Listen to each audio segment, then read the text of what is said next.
है तम पोंज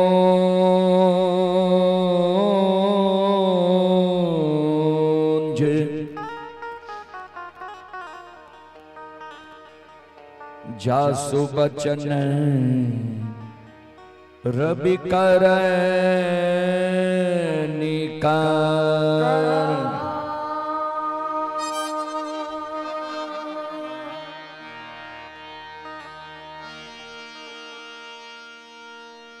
श्री गुरु चरण सरोज जय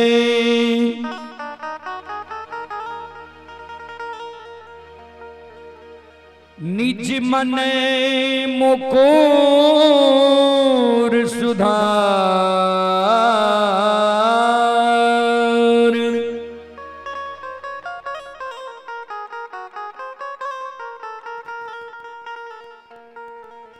बरनौ रघुवर बिमल जसो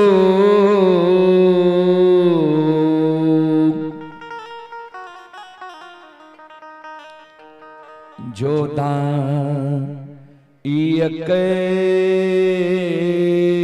फल चार।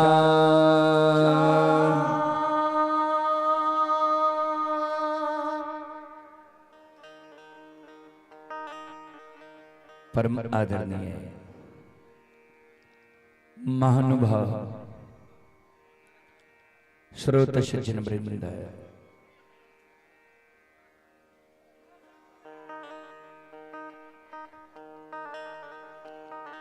भक्ति स्थल पर उपस्थित भक्तजन, संतजन, गुरुजन, तमाम ग्रामवासी, भारत भूमि की गौरव गरिमा बढ़ाने वाली देवी तुल्य माता एवं शक्ति स्वरूपा बहनों की चरण रूपी गंगा में दासों के दास, सेवकों का सेवक,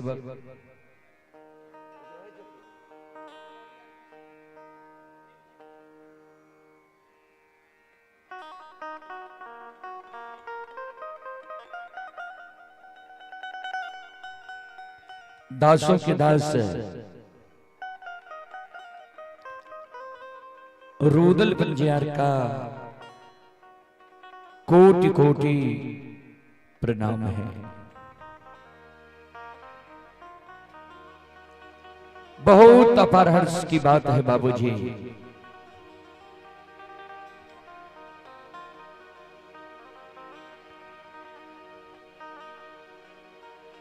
सबलपुर जैसे महान गांव पवित्र भूमि,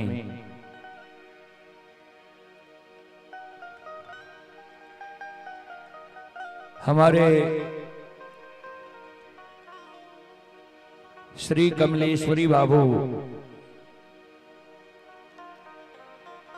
सभी भाई के पूजनीय माता जी के श्रद्धांजलि सभा में हम लोग सम्मिलित हुए हैं।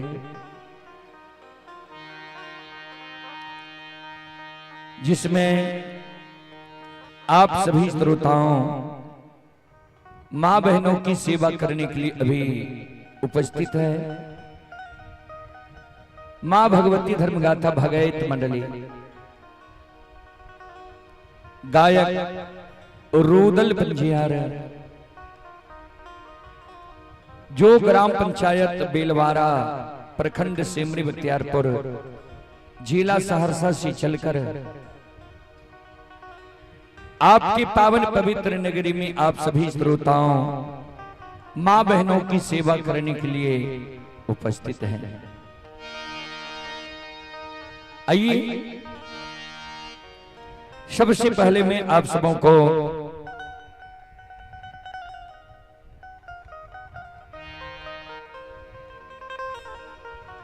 एक देवी गीत की ओर लेकर चलता हूं।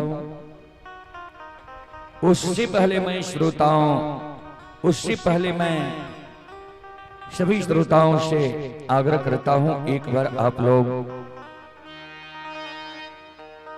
दोनों हाथ उठाकर जयकारा लगावें और भगवान से कामना करे कि माता जी को अपने श्री चरणों में स्थान दे, जगह दे।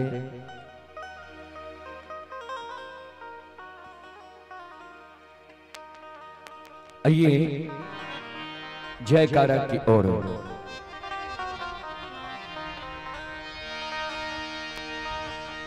बोलो बोलो माता भगवती महारानी की।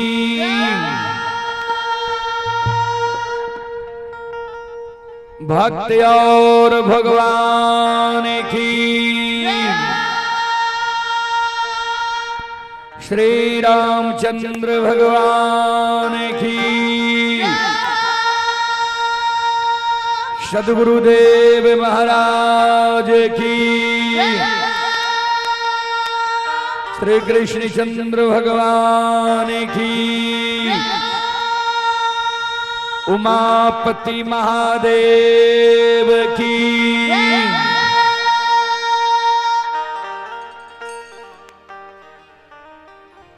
आइए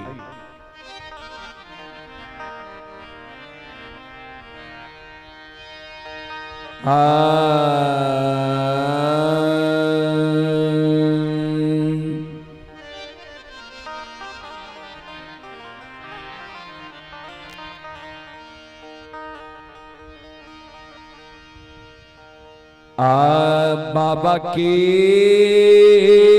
रजांग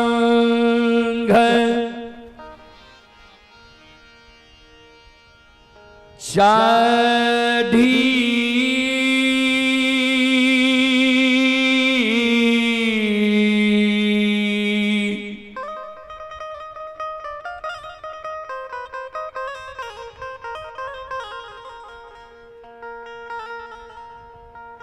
आए बैसलई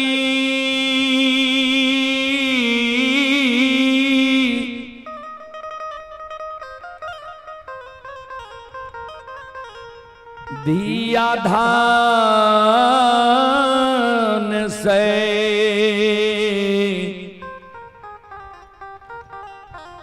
एरा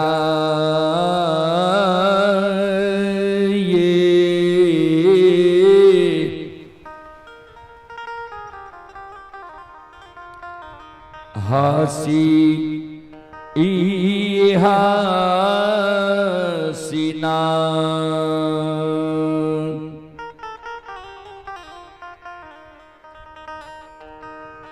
आहे दुलरी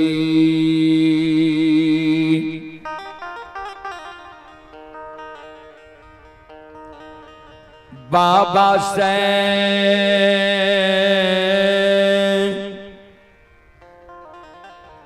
हाल छे जवान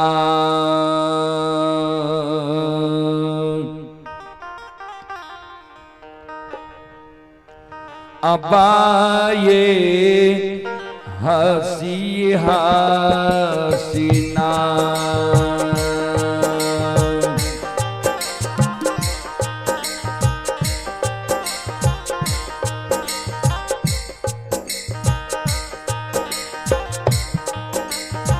हेलो और कम कीजिए इसको। आ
अपरहा परीस बाबा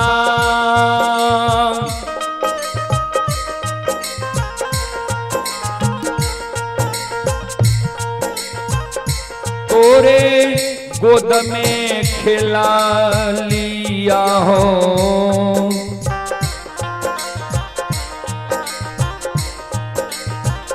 कहियो न गेलिया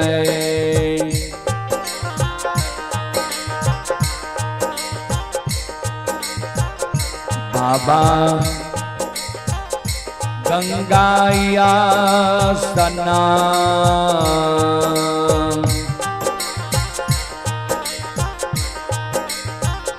न से कहियो न घेलिया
ध्यान देवे श्रोता बंधु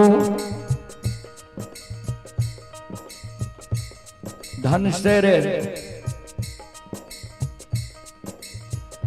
बाबा की गोद में बैठ कर बाबा से आदेश मांगे और आशीर्वाद मांगे जी 12 वर्ष हम यहाँ के गोद में खेल लो लेकिन मां गंगा के पवित्र धारा में कहीं स्नान करे के लिए हम नहीं गिलो आए हमार मन है जी मां गंगा के पवित्र धारा में स्नान करे के लिए जाए हमरा आदेश दियो और आशीर्वाद दियो जी मां गंगा के पवित्र धारा में स्नान करके आवे बाबा कल के बेटी केकरा संस्था तू गंगा स्नान जीव धनसर बाबा के कहे ध्यान देवे श्रोता बंधु मां बहन बाबू भैया सब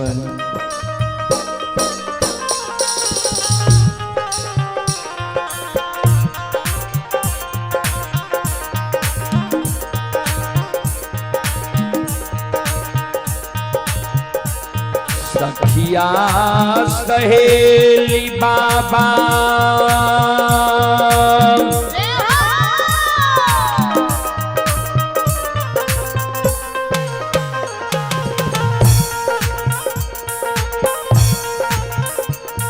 आओ ये जाय छै गंगा स्नान से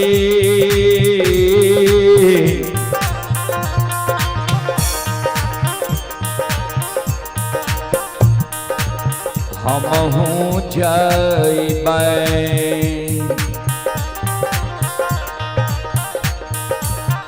बाबा गंगा स्नान से हमहू जइबै हॉर्न के आवाज को कम कीजिए हॉर्न के आवाज को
बाबा कल के बेटी नहीं जा तो गंगा स्नान।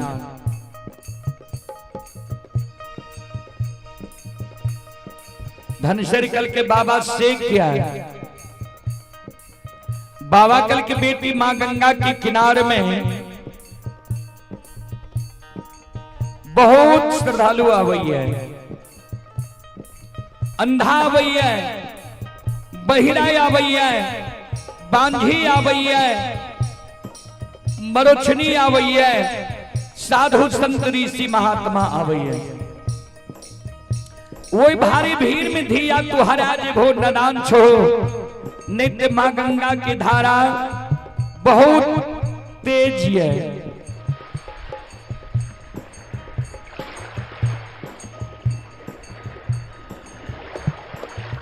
वही तेज धारा में बेटी तू डूब जेब, समय जेब, नहीं जा मां गंगा के पवित्र धारा में स्नान करे के लिए है।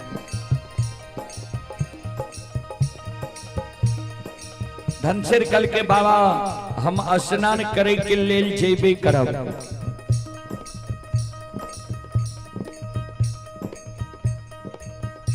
धनसर के शब्द सुन के बाबा कल के बेटी जो तोरा स्नान करे के इच्छा था,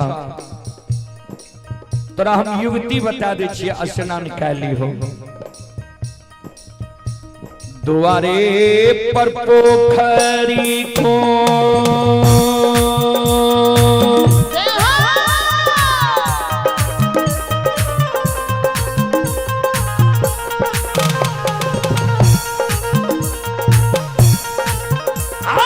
खुनई बाधिया धान सैराये,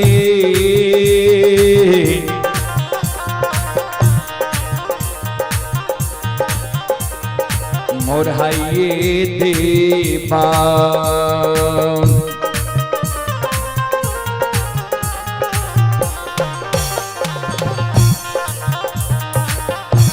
आहे दुलरी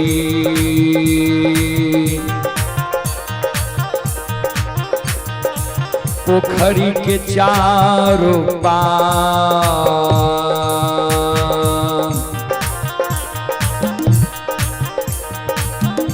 से मोरहाइये देवा।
बाबा जी कल के धनसर के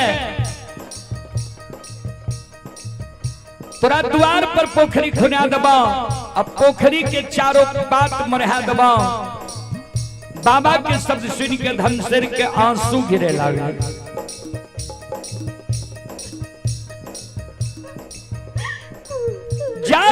बाद धनसर बाबा के चरण में गिर के काने लागले। बाबा कल के बेटी तोरा आंख से आंसू किया गिरे लगा। धनसर काने कैन के बाबा का कहे बाबा अई पोखरी में स्नान करने से मनोकामना नहीं पूरा होई छे। बाबा कल के बेटी तोरा मन में कौन मनोकामना छ? धनसर काने कैन के बाबा का कहे बाबा समाज में जो हम सखी सहेली के घर आंगन जाय छिए, सखी सहेली के घर आंगन में सखी सहेली के गोद में सखी सहेली के भाई के जन्मल भतीजा भतीजी के खेले देखे छिए। सखी सहेली के गोद में सखी सहेली के भाई के जन्मल भतीजा भतीजी के हंसै की आवाज सुनै छिए।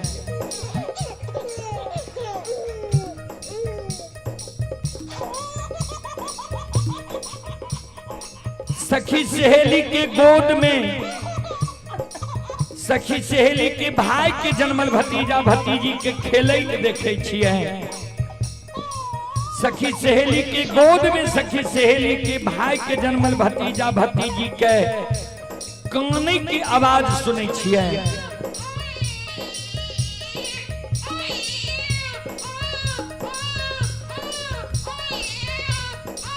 वो आवाज सुन के हमर हिया सालई है।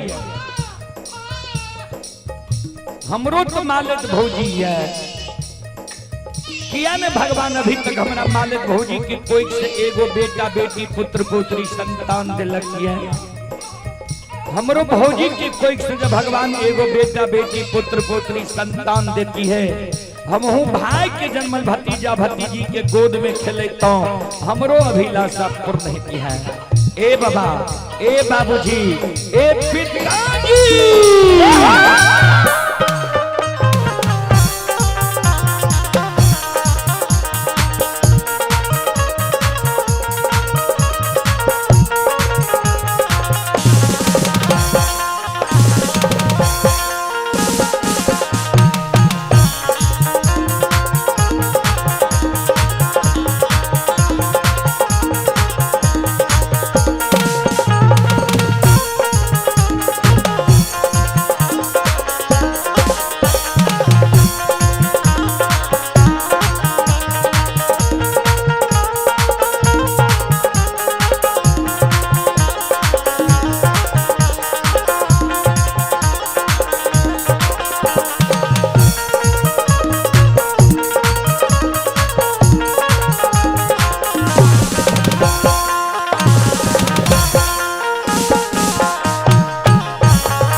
धनसर कहे बाबा के बाबा हम हो जे जैब बाबा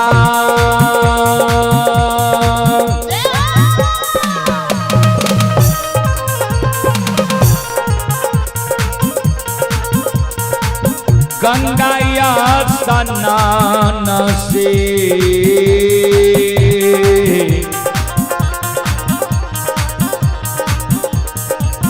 भौजिल मांगबै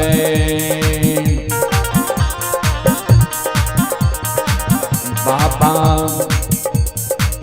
गोदी में संतान ना से भौजिल मांगबै।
बोलो बोलो माता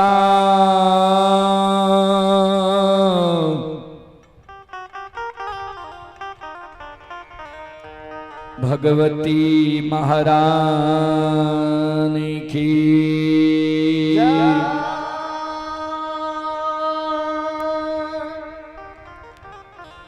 श्रोताबंधो अब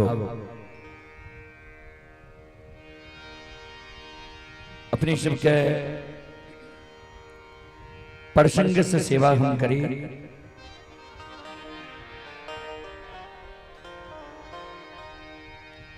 और प्रसंग में बहुत सुंदर प्रसंग अपने शिव सुनो भाई।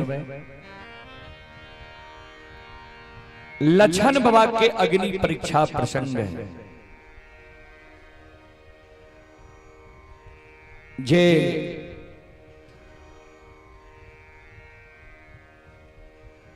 लछन के आग में किया जलल के रहा है,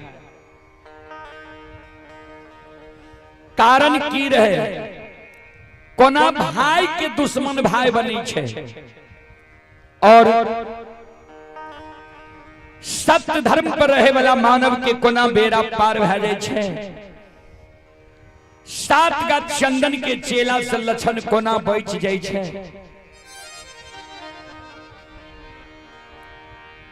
अपने सब शांति के दान रख बैसो, भक्ति प्रसंग सुनकर पुण्य के भागी बनो।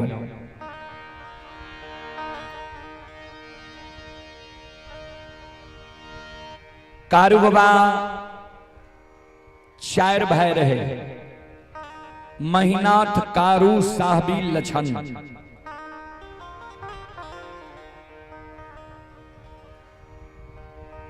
कारू बाबा के बोर भाई महीनाथ काशी में पढ़ के आचार्य कहने रहे। समाज के लोग पंडित की उपाधि देने रहे। यादव वंश में महीनाथ बाबा के लछन कारू बाबा गाय के गेबार और साहबी जे रहे कारू बाबा से छोट, बिना शादी सुदा के मेरी गली नावल्द भै गई।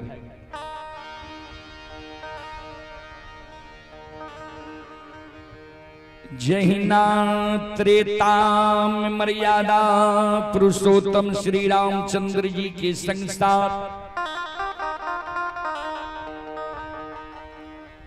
लक्ष्मण जी रहे थे, वह समान कालो काल कलयुग में संत बाबा कारू के संग साथ छोटका भाई लछन रहे। लछन माय के दूध छोड़ लगे, माय के गोद से कारू बाबा ले अपने लगल राखे। गोद में बैठा के माखन मिश्री खोआ मलाई खिलावे, पेट लगा के माय की तरह सुतावे। 12 वर्ष की उम्र में कारू बाबा बाबा ओघरदानी नक्षेश्वर नाथ के पूजा के लिए बाबा नक्षेश्वर नाथ के दरबार में समाधि लगे लिखे। तप के बाबा नक्षेश्वर नाथ कारू बाबा के दर्शन दिले। बाबा ओघरदानी नक्षेश्वर नाथ कारू बाबा का दर्शन दिल के तो कारू बाबा के अल्प आयु रहे। बाबा ओघरदानी कहल के तोहर अल्प आयु छा, 25 वर्ष के आयु में तुम मर जेबा। लुल्ही बाघिन तोरा नोछर लगा देता। वरदान में आयु बढ़ल है। संत बाबा कारुकल के गुरुदेव ने जे विधाता हमारा लीलार में लिख दिल कही है ओकरा नहीं मिटेंगे। हमरा भक्ति दियो, यहाँ भक्ति दिल। पूर्व समय में बूढ़ा बाबा सब गाय भैंस लाग के जंगल जाए रहे चरावे ले, वह समान कारू बाबा भी जंगल गले। वो जंगल के नाम रहे पलबा जंगल। पलबा जंगल वर्तमान में सहरसा और दरभंगा जिला के बॉर्डर पर है। अब जंगल नहीं रहले, अब तो पंचायत भा गए, पलबा गांव घर भा गए। पलबा जंगल जगले ता कारू बाबा गाय के खूटा जगारे लागले। कारू बाबा के माँ कमला के याद छे, जे जंगल झाड़ में कमला रक्षा करे छे गाय भैंस के। कारू बाबा माँ कमला के नाम से कोबला किल के, हे माँ कमला। पूर्व समय में बूढ़ा बाबा सब जाए रहे जंगल झाड़ गाय भैंस लाके, तो शुभ दिन गुनावे रहे। तो सब बनगांव महिषी से शुभ दिन गुना के लाए। आ कारू बाबा कल करे छोटका भाई लछन के, जा अपने वंश में बड़का भैया महीनाथ काशी के पढ़ल पंडित छे, जा गाय के शुभ दिन गुना लाव जे जेबे पलबा जंगल। लछन गले दिन गुनावेले, गाय के दिन शुभ बनले, गेबार के दिन शुभ नहीं बनले, अशुभ भए गए। बड़का भाई कल के जे गाय के दिन तो शुभ बने छ, गेबार के दिन शुभ नहीं बने छ। एबेर कारू के कहियो गाय लाके नहीं जाइले। कारू बाबा ई बात नहीं मान लके, गाय हैं के चल गले, मन 6-5 करे लागले। कारू बाबा माँ कमला के नाम से कोबला कह दे के, हे माँ कमला।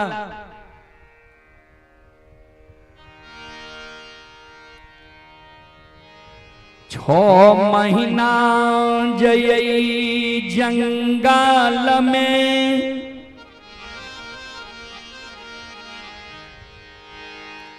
नीक सुख से दोनों भाई रही जईबई।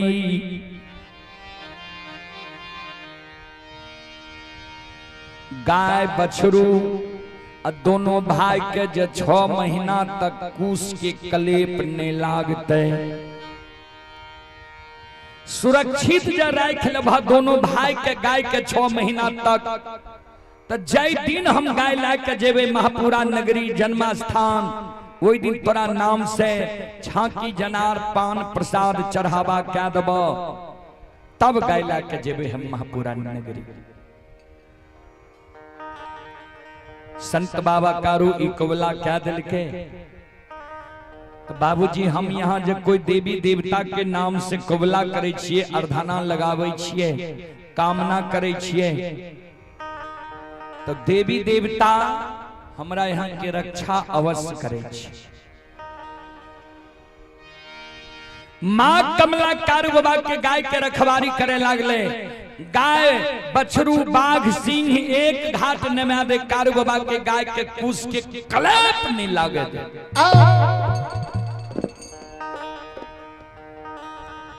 श्रोत बाबा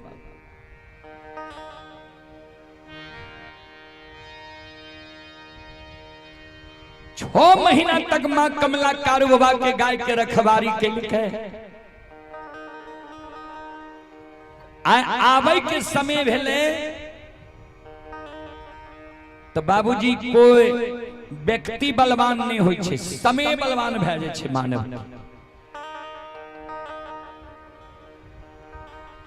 संत बाबा कारू गले बाबा कुशेश्वर नाथ के जल चढ़ावे ले। छोटका भाई लछन गाय हैं दिल के, माँ कमला के नाम से छाकी जनार पान प्रसाद नहीं दिल के। माँ कमला अधरी जंगल में बाघ बाघिन से कारू बाबा के घेर लेके। कारू बाबा के हाथ में माँ गहील के देल लाठी रहे। माँ गहील रहे कारू बाबा के घर के देवी, जकरा कहे छिए इष्ट देवी देवता। घर के देवी माँ गहिल कारू बाबा के लाठी देने रहे। जा तक तोरा हाथ में लाठी रहता ता तक तोहर बाल बाका नहीं था। माँ कमला घर के देवी माँ गहिल से सत्य करा ललके, जे कारू के हाथ से लाठी ला ले। कारू बाबा के हाथ से लाठी माँ गहिल ला ललके। लुल्ही बाघिन कारू बाबा के नोछर लगा दिलके।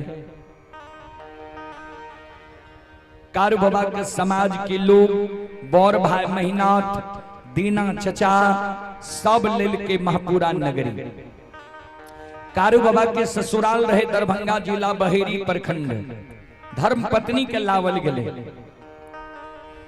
कारू बाबा के देख के सब कारू बाबा के सोग में सोगाल सबके कारू बाबा धीरज बनावे निकाना। इतने दीन के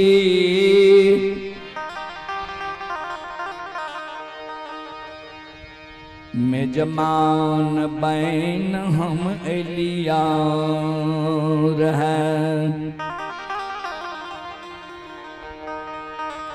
सबके धीरज बना दिल के। लेकिन छोटका भाई लछन महापुरा नगरी में सूतल छे। लछन के जांग पर कारू बाबा सूतल छे। लछन कारू बाबा के सूरत के निहारे। आठम दिन संत बाबा कारू के अंतिम दिन चले लिये जे पंच भौतिक शरीर से जीवात्मा निकल जेते। कभी कारू बाबा के श्वास बंद भै जाए, कभी चले लागे, कभी आंख बंद भै जाए, कभी आंख खुल जाए।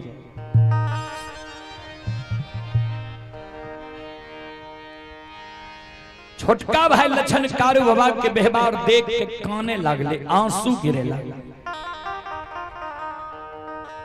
संत बाबा कारू ध्यान देवे श्रोता बंधु,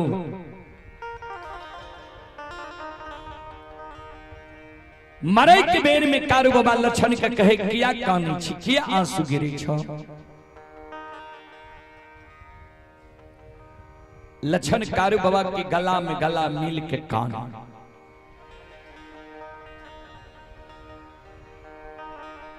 हे हो माय के कोई से जन्म ले लिए,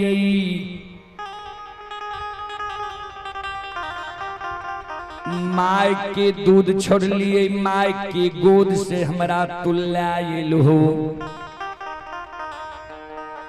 गोद में बैसा के माखन मिश्री खोआ मलाई खिलिल हो। अब पेट लगा के माय की तरह हमरा सुतिल हो। आज संसार से तू हमरा छोड़ के जा रहल हो, तोरा मरे के बाद के हमर सहारा बनते, के मदद करते, के दुख विपत्ति में हमर सहारा बनते।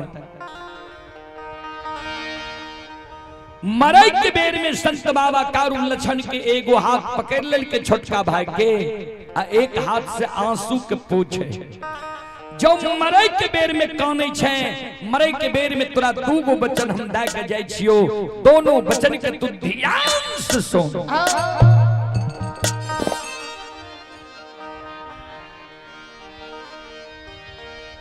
हम जब मर जइबई, हमरा मृत शरीर के तू लाल पियर के फरकी डोली पर सरा घाट पर ला के जइहे।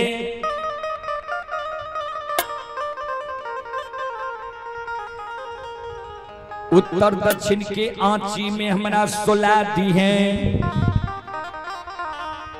समाज के लोग चाहते हैं जे कारू के मुंह में भतीजा आग दिए, यानी महीनाथ पंडित के सुपुत्र मदन किया।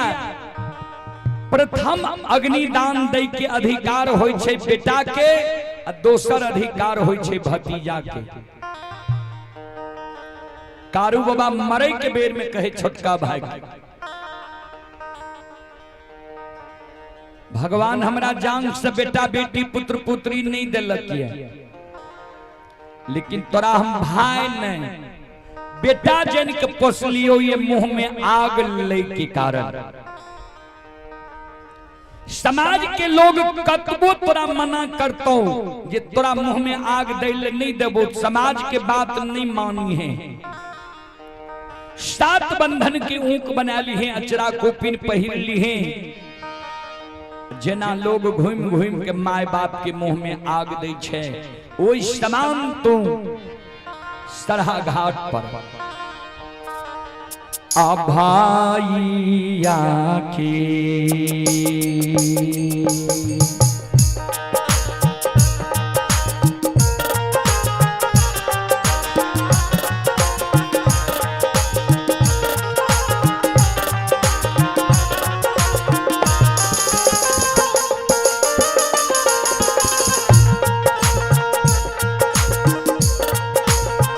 लछन दुलारुआ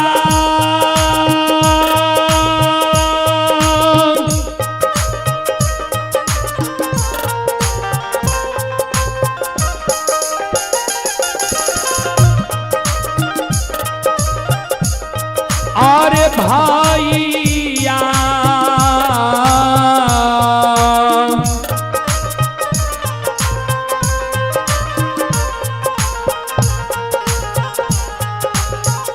या के मुँह में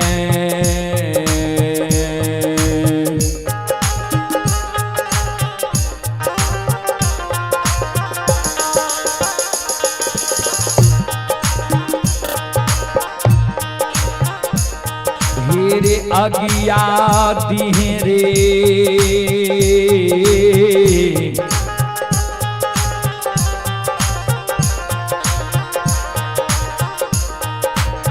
लछन बबुआ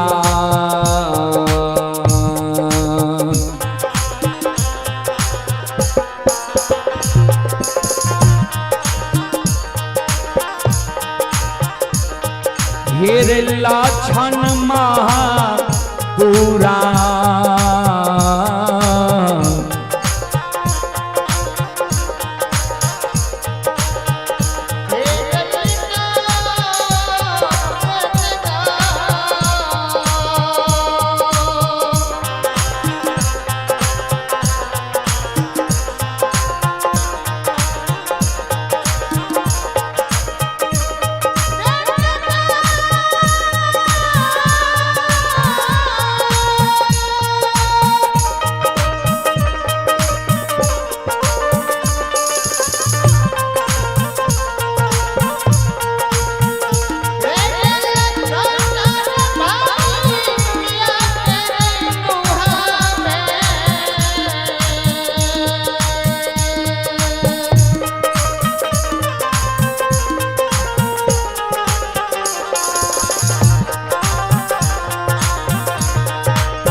प्रथम बात, भाई के मुंह में आग दिए। दोसर,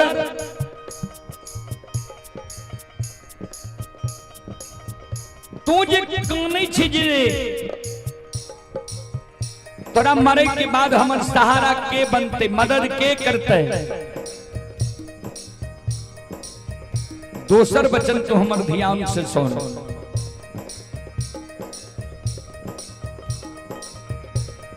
जहिना जिंदा में तू हमरा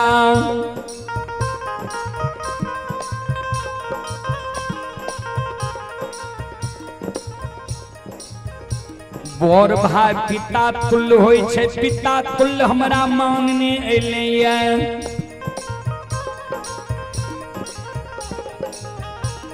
हमहू तोरा छोट भाई अनुज भाई पुत्र के समान होय छै, पुत्र के समान तोरा मानने एलियो है। हमरा मरे के बाद भी जब तू हमरा वह समान मान में, हमरा सारा के निप में, हमरा सारा पर धूप दीप अगरबत्ती जले में, एक चिलम गाजा चढ़े में श्रद्धा विश्वास राख में हमरा सारा पर जो तू दूध के ढार देबी, हमरा मरे के बाद भी जो तोरा कोनो दुख पड़ जेतो, विपत्ति पड़ जेतो, वो दुख विपत्ति में तू हमर पुकार करभी जे हो कारू भैया हमरा दुख पड़ गले है, विपत्ति पड़ गले है, आइ मरे के बेर में तोरा हम वचन दे के जाय छियो, ध्यान से सुन।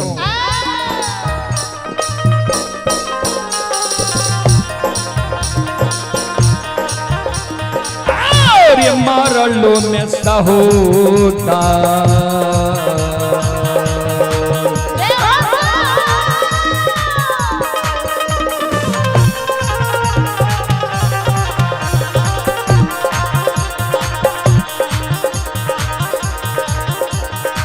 लछन लरिला बा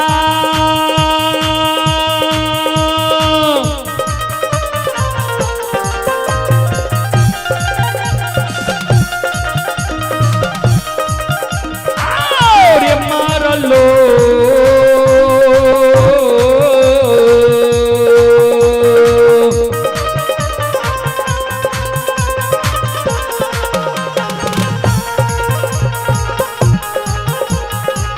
लो में सहोदार रे,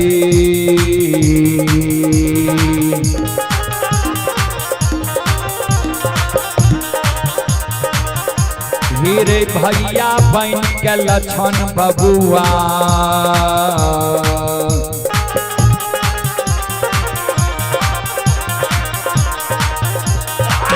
तोरा लिए रह बौरे,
सहोदर मरलो में हम तोरा लिए सहोदर भाई बन के खड़ा है बोलने का,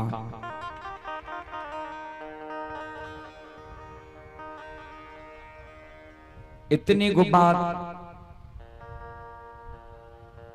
श्रोता बंधु कारू बाबा कहल के, कारू बाबा के पंच भौतिक शरीर से जीवात्मा निकल गए, तन से प्राण निकल गए।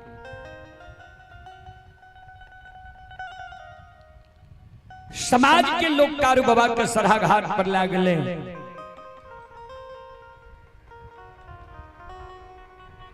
लछन मुंह में आग दल के दाह संस्कार क्रिया कर्म कारू बाबा के भे गए। 4 दिन कारू बाबा के मरल भेले, चौथे दिन से छोटका भाई लछन कारू बाबा के सारा करनी पे धूप दीप अगरबत्ती जलावे, फूल चढ़ावे, दूध की ढार दे।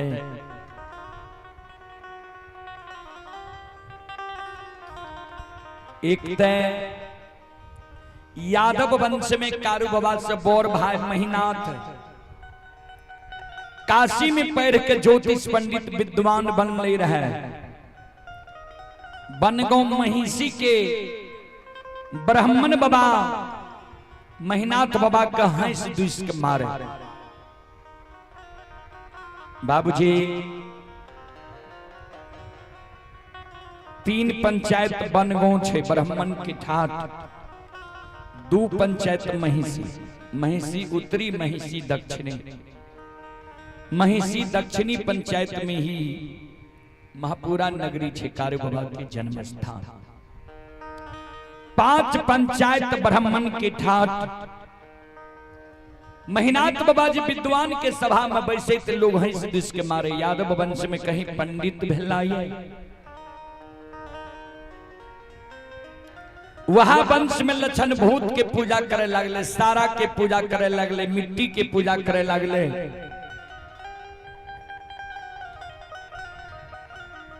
बनगांव महिषी के ब्राह्मण बाबा मन में सोचे, जय वंश में काशी के पढ़ल पंडित ज्योतिष विद्वान आचार्य, वही वंश में भूत की पूजा हेता है। जय दिन महीनाथ पंडित गौर पर चढ़ते, वही दिन ने पूछबे। आय महीनाथ बाबा गौर पर चढ़ गए। बाबूजी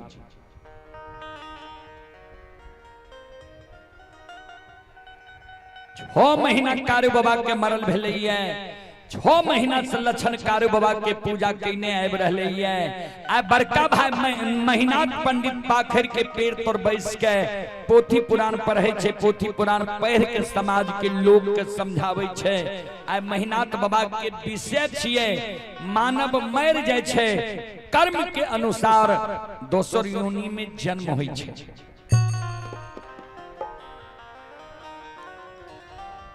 महीनाथ बाबा जी सभा में प्रवचन बाँचे रहे, जे मानव मर जाय छे, कर्म के अनुसार दोसर योनि में जन्म होय छे। एगो ब्राह्मण बाबा वही सभा में खड़ा भ गेले, कर जोड़ लेलके। महीनाथ बाबा के कहे, पंडित जी यादव वंश में पढ़ के यहाँ पंडित बनलू ये, यहाँ जे कहे छिए मानव मर जाय छे, कर्म के अनुसार दोसर योनि में जन्म होय छे। सुनइए वाला के लिए कि कहियो वाला के लिए, यानी श्रोता के लिए ही कि वक्ता के लिए भी? महीनाथ बाबा कलखिन सबके लिए। क्या तो कभी स्पष्ट रूप से लिख दिलखिन, ये ध्यान से सुनबे।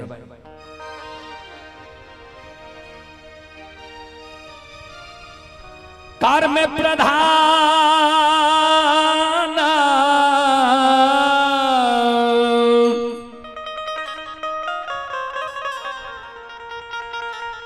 ईश्वर चिराखा,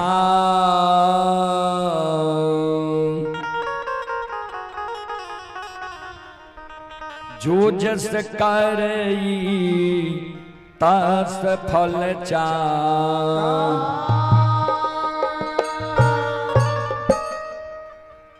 कर्म प्रधान विश्व चिराखा, जो जस करई तस फल चाखा।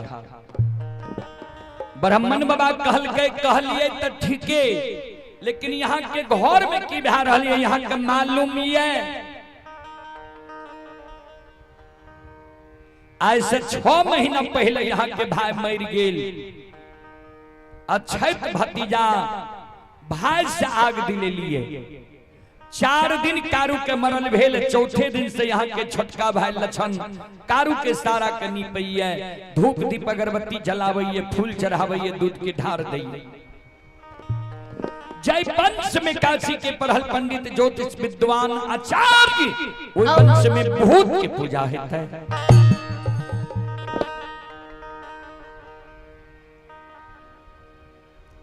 सभा भंग भै गई।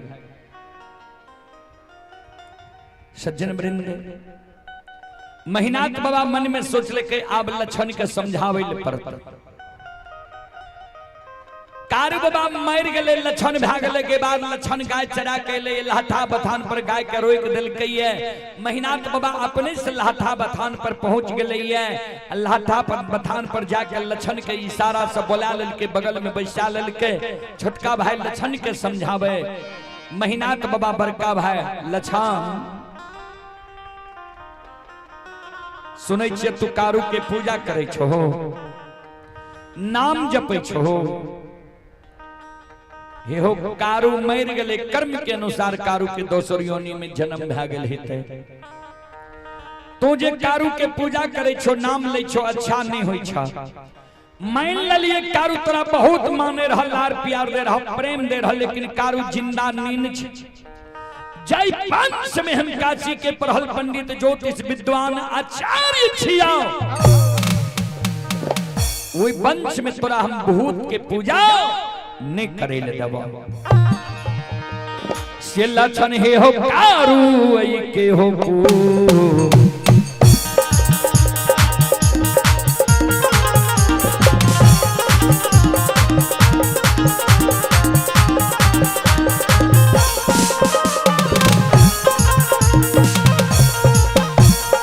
लक्षण लरी लबा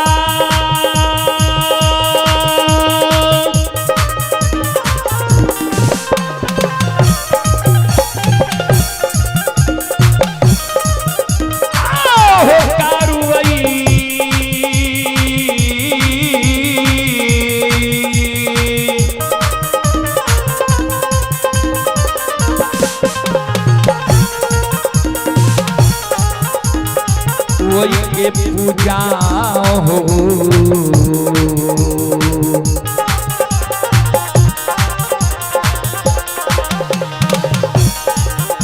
ये हो छोरिए दे हो लक्षण बबुआ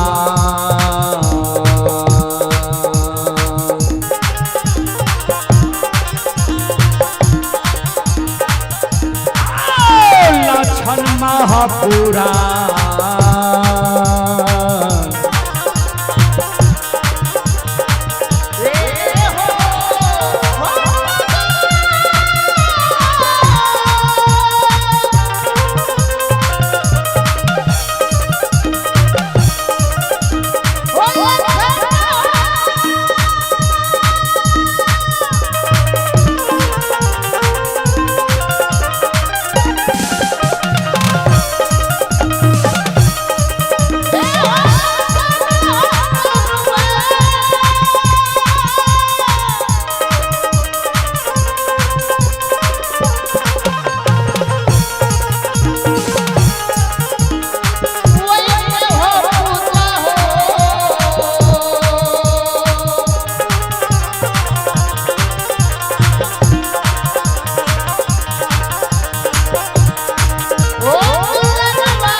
आइए पुरस्कार की ओर। ये जो लाइव कार्यक्रम अभी चल रहा है ये लाइव कार्यक्रम अब देश विदेश तक का लोग यह कार्यक्रम को अभी देख रहा है, लुत्फ उठा रहे हैं। उसी कड़ी में आप हैं इंद्रजीत कुमार धोबियाही, जिला सुपौल के निवासी हैं। श्रद्धालु की ओर से ऑनलाइन फोन पे के द्वारा 11 रुपए की पुरस्कार आए हैं और सविंदर कुमार यादव जी ये पिपराही थाना लोकही जिला मधुबनी के निवासी हैं।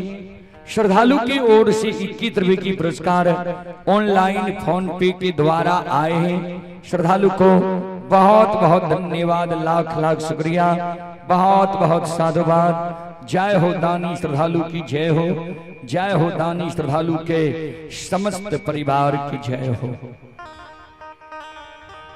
संत शिरोमणि श्रोता बंधु मां बहन बाबू भैया सब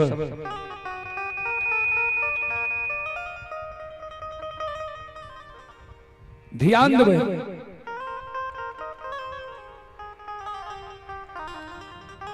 महीनात बाबा जल लक्षण के कल के कारू के पूजा करने छोड़ दे, नाम लेने भूल जो लक्षण के वही बाप के जरा सा भी प्रभाव नहीं पड़ल। कहबै किया तो कारु बाबा जे कह के गले रे मरलो में पूजा कर भी ते भाई बहन के रहबो वही बात की याद ये लक्षण के लक्षण कारु बाबा के पूजा नहीं छोड़ लके। बड़का भाई महीनाथ पंडित मन में सोचल के आप जल लक्षण के क्रोध बस एक चाट मारबे दामस दबे समाज के लोग हमरा कलंक देते। जे 4 भाई माई के कोई से जन्म लेलके 2 भाई मर गए 2 भाई जिंदा छे ओहो दोनों भाई के पुत्र पुत्री नहीं भेले ओहो दोनों भाई के हिस्सा धन संपत्ति हमरे दोनों कहते। लोग कलंक दचे धन संपत्ति के कारण महीनाथ पंडित लक्षण के उल्लू चुल्लू करे छे जे लक्षणों मर जाए आ सारी संपत्ति हमरे भै जाए। एहि कारण लक्षण के नहीं एक चाट मारबे नहीं दामस देबे। सबसे बड़ो समाज होय छे समाज के मरर मंजन प्रमुख लोग के बोला ले छिए कहबे लक्षण के बुझा दियो समझा दियो जे कारु के पूजा नहीं करे ने कारु के नाम ले ने कारु के चर्चा करे।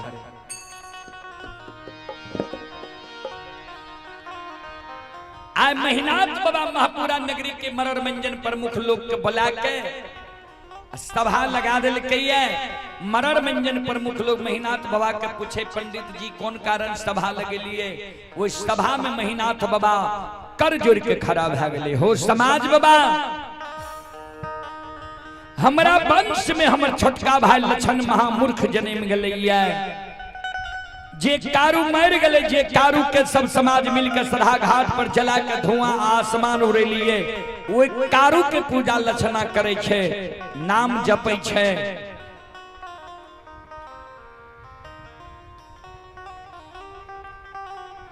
लक्षणा का अपने सब बुझा दियो समझा दियो जे कारु के पूजा नहीं करे ने कारु के नाम ले ने कारु के चर्चा करे।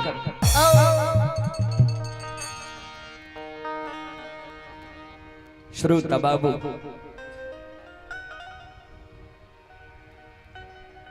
समाज के मरर मंजन प्रमुख लोग लक्षण के बोला के बीच सभा में बैसा के लक्षण के समझावे लक्षण हो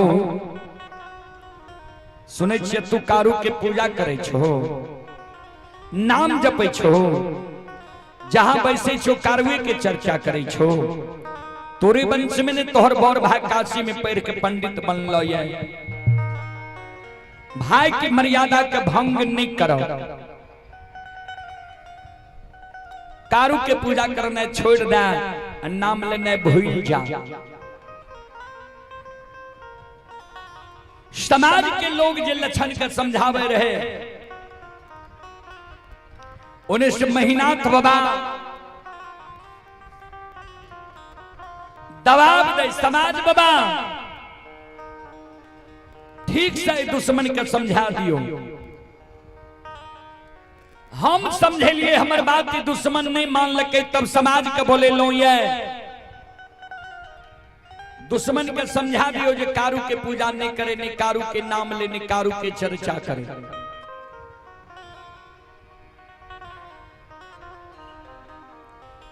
समाज के शब्द सुन के महीनाथ बाबा के व्यवहार देख के आए संत बाबा कारु के 6 महीना मरल भेले आज संत बाबा कारु माया का विस्तार करे। लक्षण जो वो सभा में बैसल रहे कारु बाबा लक्षण के अंग में समा गए लक्षण के द्वारा सभा में खड़ा भा गए हाथ से ताली बजावे लागले शिवदानी के दोहाई दिए लागले हारा हारा महादेव।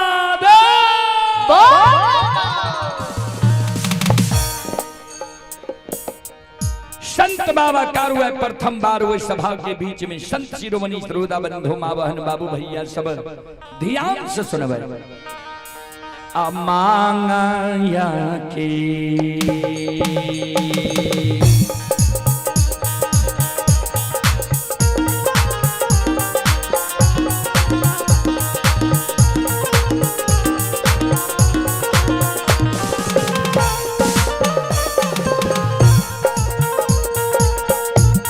हॉर्न की मारे छे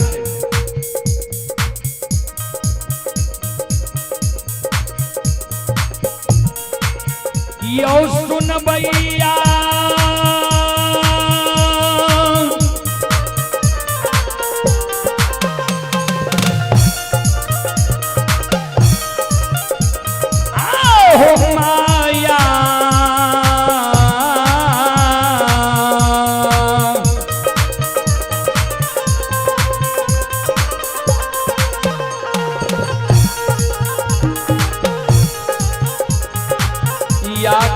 लीला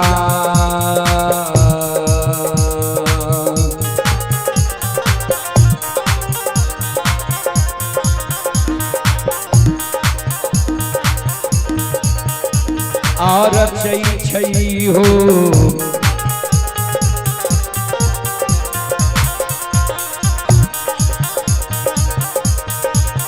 कारू बाबा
संत बाबा कारू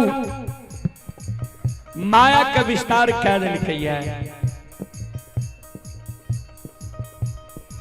लछन जे हाथ से ताली बजावे रहे, शिवदानी के दोहाई दे रहे।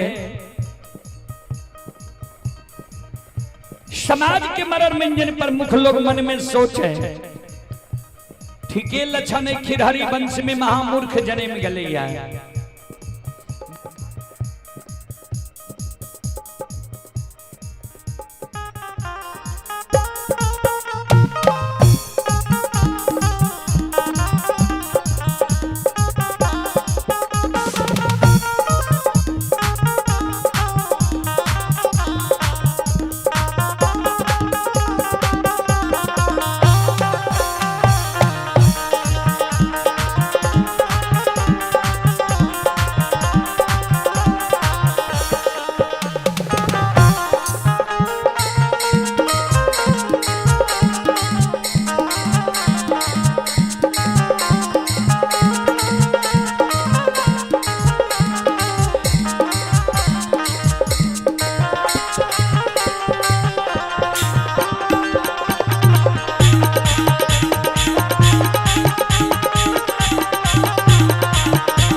श्रोता बंधु,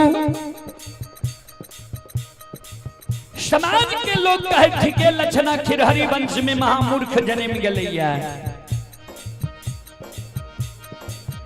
समाज के शब्द सुन के लक्षण के व्यवहार देख के आए, बड़का भाई महीनाथ पंडित के क्रोध बर्दाश्त नहीं गलैया।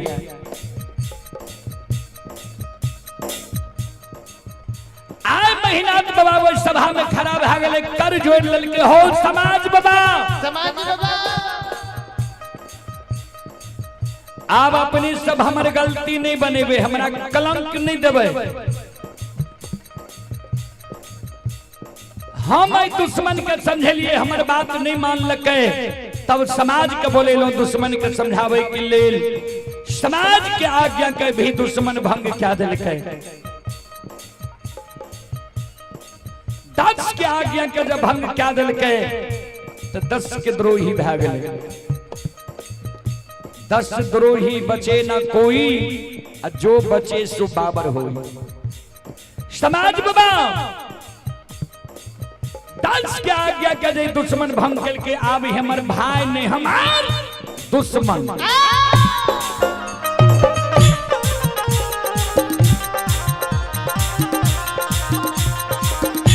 भाई हमर जब कारू के पूजा करना छोड़ दिए, नाम लेना भूल जाए। समाज बाबा सभा में हम 7 दिन के समय दे छिए लक्षणा दुश्मन के। 7 दिन के अंदर अगर लक्षणा कारू के पूजा छोड़ देते, नाम लेना भूल जेते, तब ते हमर भाई 7 दिन के अंदर जब लक्षणा कारू के पूजा नहीं छोड़ते, नाम लेना नहीं भूलते, तो हमर भाई ने हमार दुश्मन।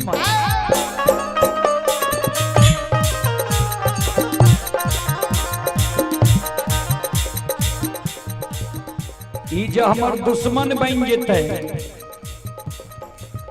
हम दुश्मन के लिए 8 दिन जल्लाद बन के खड़ा हेबे। समाज बाबा 7 गो गाछ चंदन छे कारू के हाथ के लगाल पोखर के महार पर। 7 गाछ चंदन के कटवा देवे, चेला चिरवा देवे, अघनुआ लार के ढेरी के तरह चंदन के चेला के ढेर सरहा घाट पर करवा देवे। 7 गाछ चंदन के चेला पर दुश्मन लक्षणा के बैसा देवे।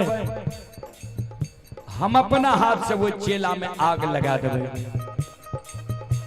कारू मर गए तब कारू के आग में जले लिया है। दुश्मन जब कारू के पूजा नहीं छोड़ते, नाम लेना नहीं भूलते हो। समाज बाबा आओ ये जी न दे दुश्मन माँ के।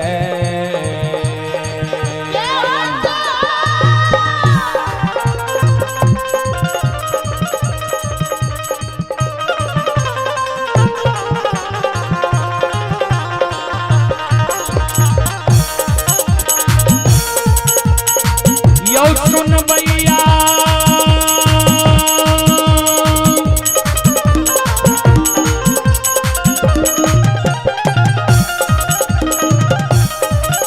आओ ये जीन दे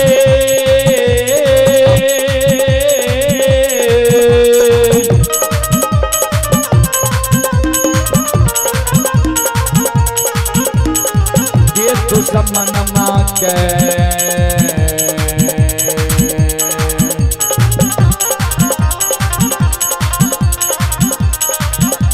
हो आग में जला के समाज बाबा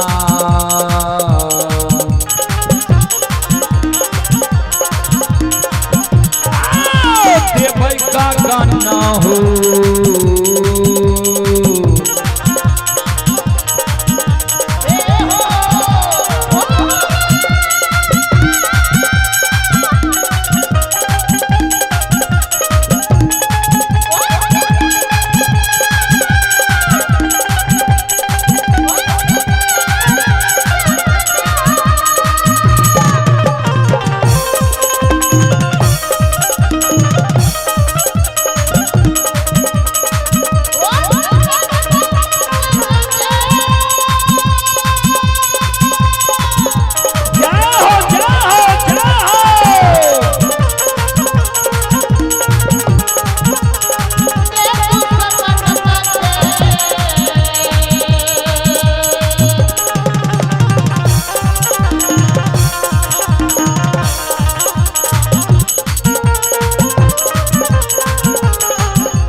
सुनो सुनो सुन भैया सुन बे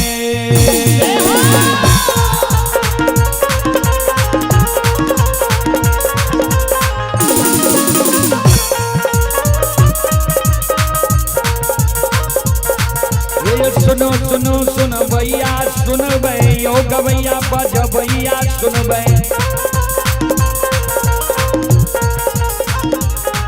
आइए माँ बहना ये ध्यान से सुन बे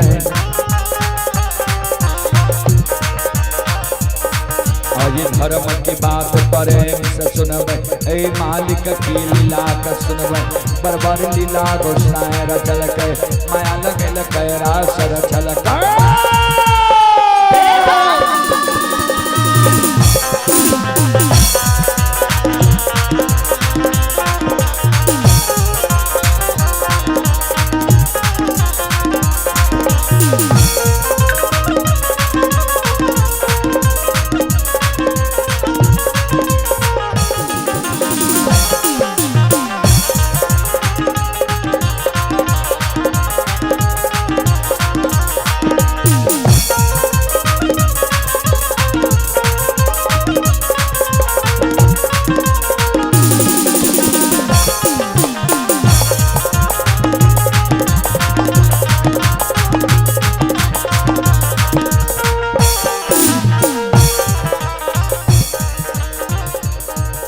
यो भाग के बेर भगवती के सुमरा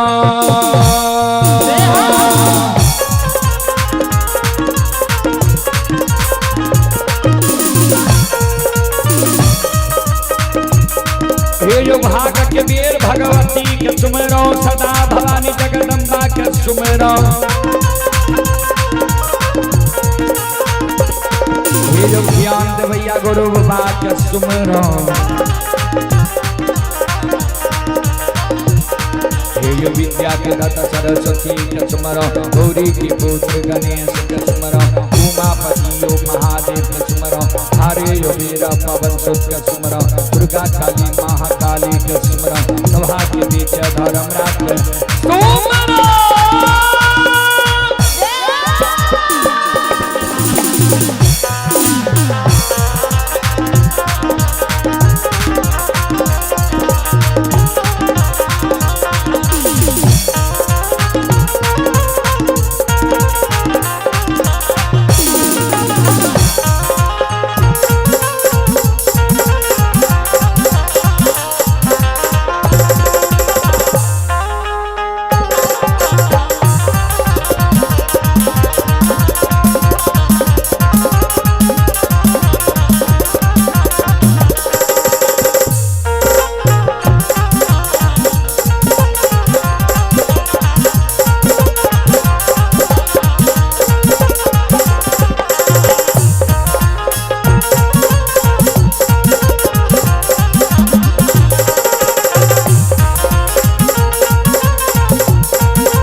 शिरोमणि सरोदा बंधु माँ बहन बाबू भैया सब स्पष्ट रूप से महीनाथ बाबा कह दिल के 7 दिन के अंदर अगर लक्षणा कारू के पूजा नहीं छोड़ते 8वें दिन 7 का चंदन के चेला में जला के मार देवे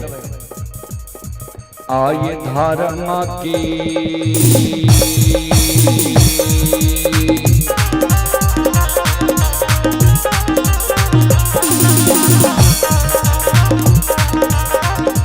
यो बाबा धर्म के लीला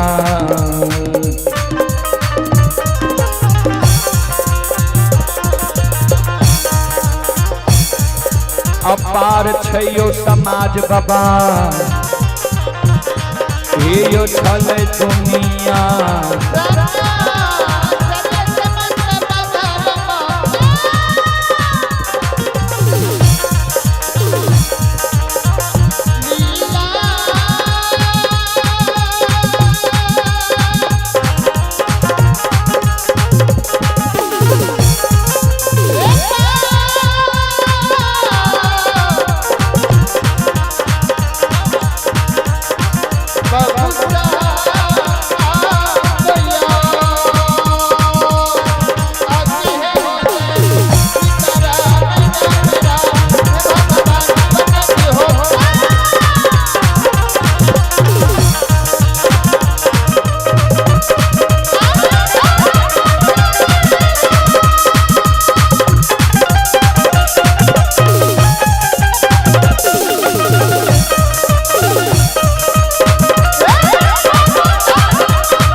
स्पष्ट रूप से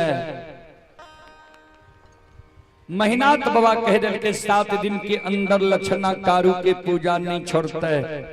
8वें दिन 7 गाछ चंदन के चेला में दुश्मन के हम जला के मार सभा भंग भ गए बाबूजी। ओहो बात के प्रभाव लक्षण के नहीं पड़ले जे कारू भैया के पूजा जब नहीं छोड़बे बड़का भैया हमरा आग में जला के मार देते। भक्त के हृदय हो छे निश्चल।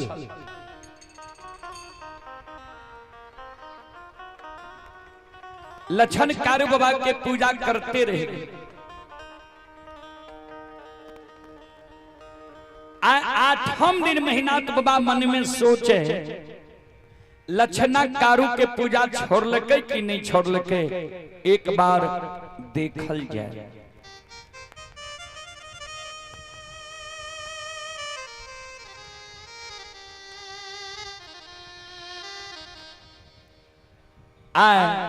जे रास्ता से जय रहे बड़का भाई महीनाथ पंडित लक्षण जाए रहे कारू बाबा के पूजा करे हुए रास्ता पर जाके बड़का भाई महीनाथ पंडित छिप के बैस गए।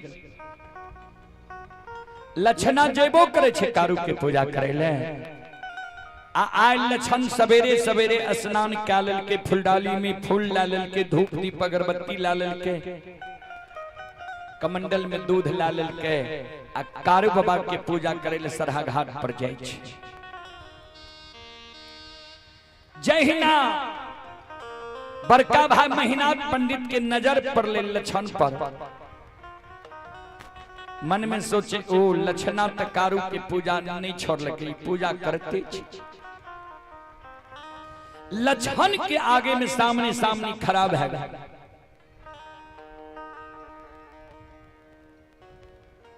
लक्षण के पैर चलना रुक गए, सिर नीचा कर लक्षण खराब है। बड़का भाई महीनाथ पंडित लक्षण के कहे रे लक्षण, फूलडाली में फूल धूप दीप अगरबत्ती एक कमंडल में दूध ला के कते जा रहे हैं, जल्दी बोल।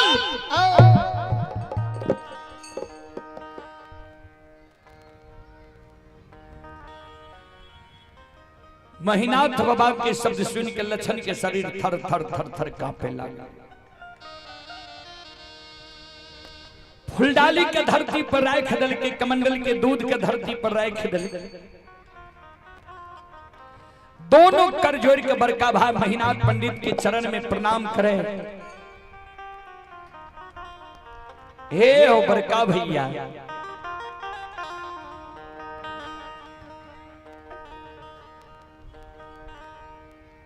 तू माय के कोई से बोर भाग के जन्म ललहाये,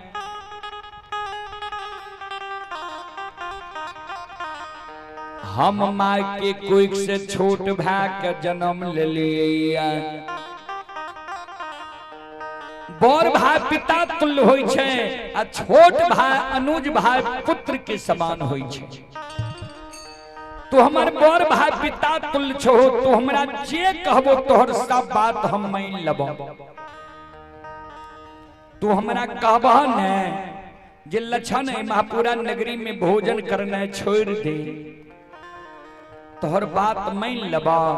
महापुरा नगरी में हम भोजन करना छोड़ सके छिया।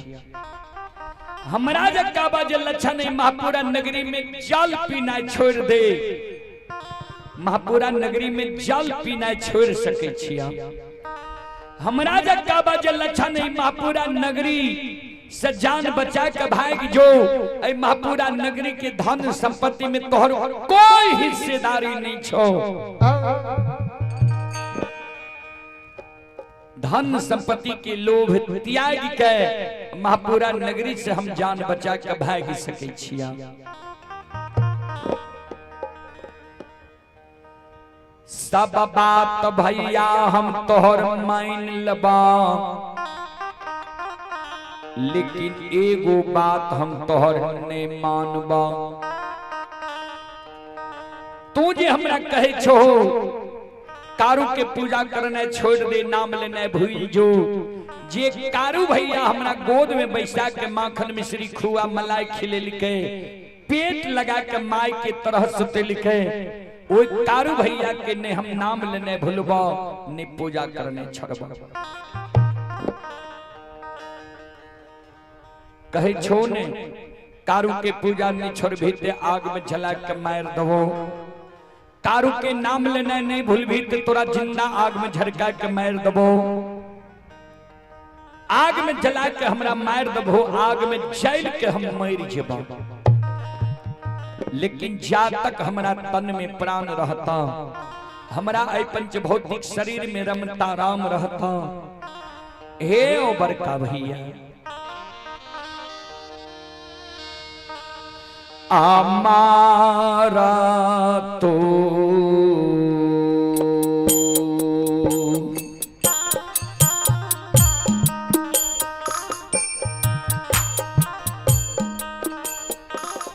बड़का भैया मारा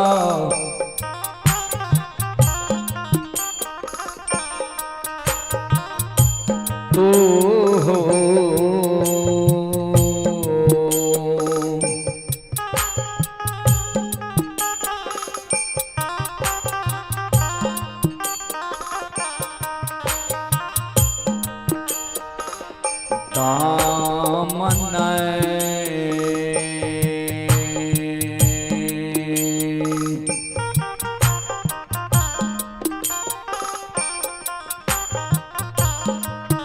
हे हो छोरबा हो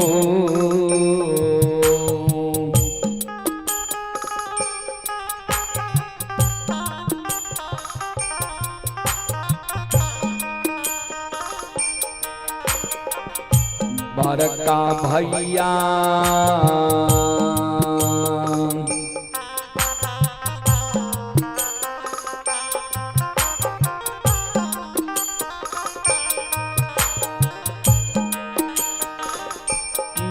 छोड़बकारू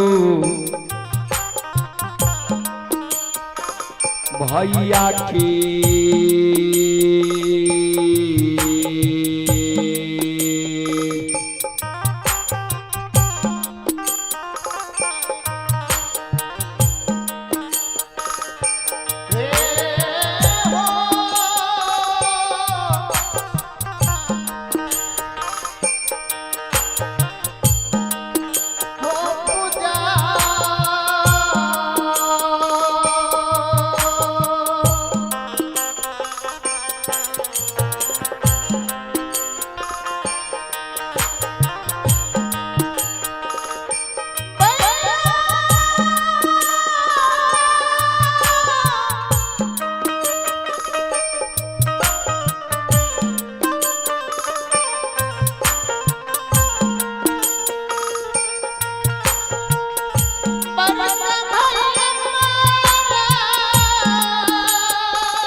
मर तो दाम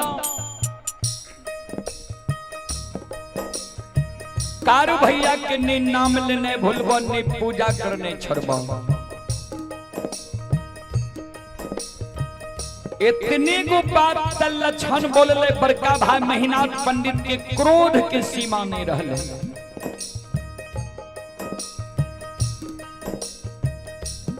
महीनाथ बाबा लपेट के लक्षण के कालर के पकड़ लेलके ऊपर ले जाय छे धरती पर छोड़ दै छे।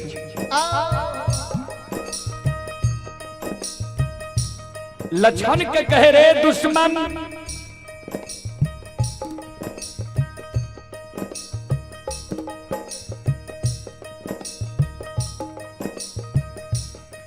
इस समाज में कोई समाज के हिम्मत नहीं होय छे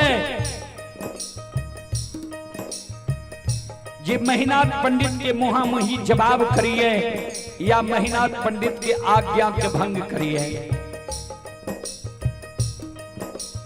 आ हमरे वंश में जनेम के तू हमरा मुहामुही जवाब क्या दलही है जे सब बात मान लब एगो बात नहीं मानब कारू भैया के पूजा नहीं छोड़ब। जा तू कारू भैया के पूजा कारू के पूजा नहीं छोड़ में तुम मरे के लिए तैयार रहो।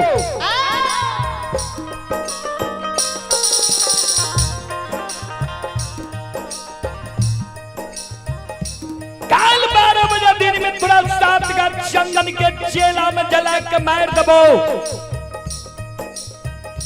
जे कारू जे देवी देवता के तोरा पुकार करने हो पुकार काली है देखबो के तोरा कल 12 बजे दिन में 7 का चंदन के चेला से बचावे लावे छ। संत शिरोमणि श्रोता बंधु मां बहन बाबू भैया सब भाई सान ही तनय दुनिया में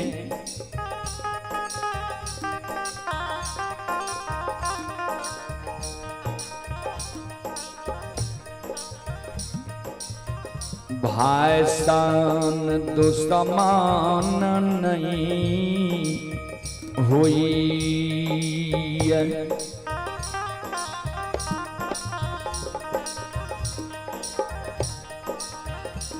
एक भाई अपन सहोदर सगा भाई के रक्षा के कारण अपन सिर के कटवा ले छे। आज सहोदर सगा बड़का भाई छोटका भाई के आग में जलावे के षड्यंत्र बना रहले है। ध्यान से सुनबे श्रोता बंधु मां बहन बाबू भैया सब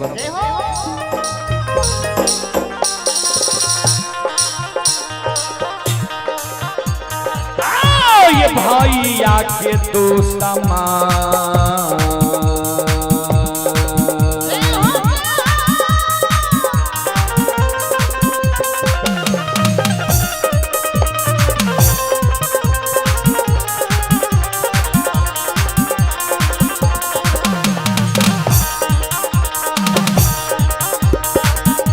सुन भैया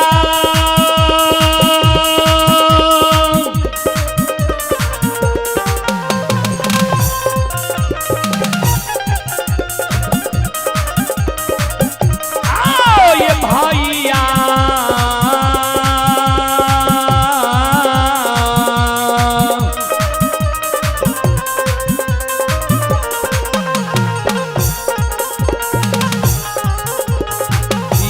के तू समान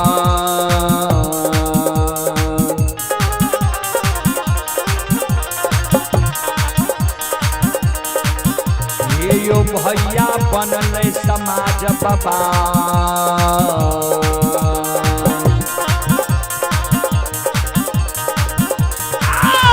बनल महापुरा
आई पुरस्कार की ओर आप हैं इंद्र कुमार सिंह, पिता नथोनी सिंह की ओर से शानदार 11 रुपए की पुरस्कार ऑनलाइन फोन पे के द्वारा आए हैं। नरेश कुमार जी की ओर से शानदार 21 रुपए की पुरस्कार ऑनलाइन फोन पे के द्वारा आए हैं। श्रद्धालु को बहुत बहुत धन्यवाद, लाख लाख शुक्रिया, बहुत बहुत साधुवाद। जय हो दानी श्रद्धालु की जय हो, जय हो दानी श्रद्धालु के समस्त परिवार की जय हो।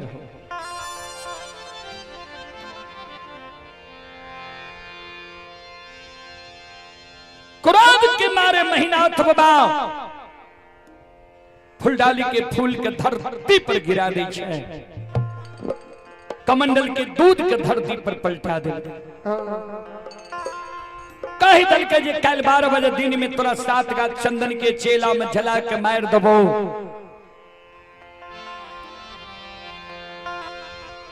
जे सहयोगी के पुकार करना हो पुकार कैली है, देखबो के तोरा बचावे ना हो छो।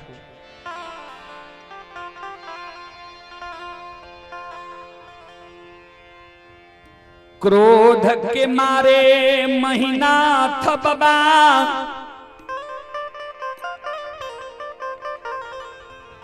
वही जगह से महापुरा डीह पर चल जाए छे। महापुरा डीह पर मंगरू पंगरू नाम के 2 भाई बढ़ई रहे।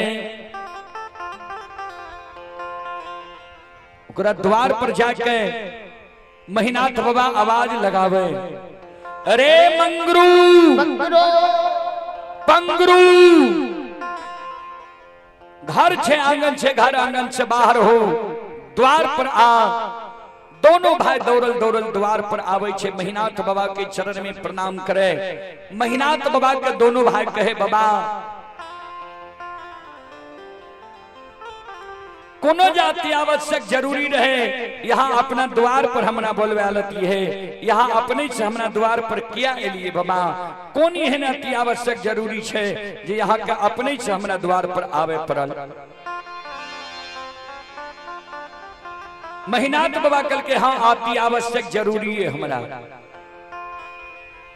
7 गो गाछ जे पोखर के महार पर चंदन के छे, वही चंदन के काट के चेला चीर के कल 12 बजे दिन तक में सरहा घाट पर अघनुआ लार के ढेरी के तरह ढेर लगा।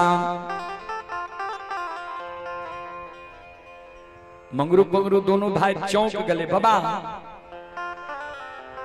चंदन के तू पांगल नहीं दे रहो, कहे रहो जे कारू भाई हमर मर गले, कारू के हाथ के लगल चंदन निशानी रह गई।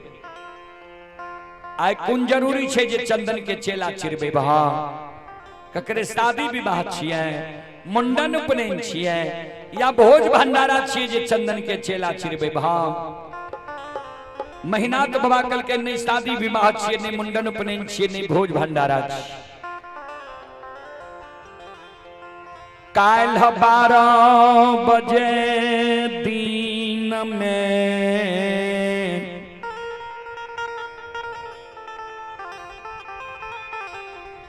लछना दुश्मन के आग में जला के मारबई।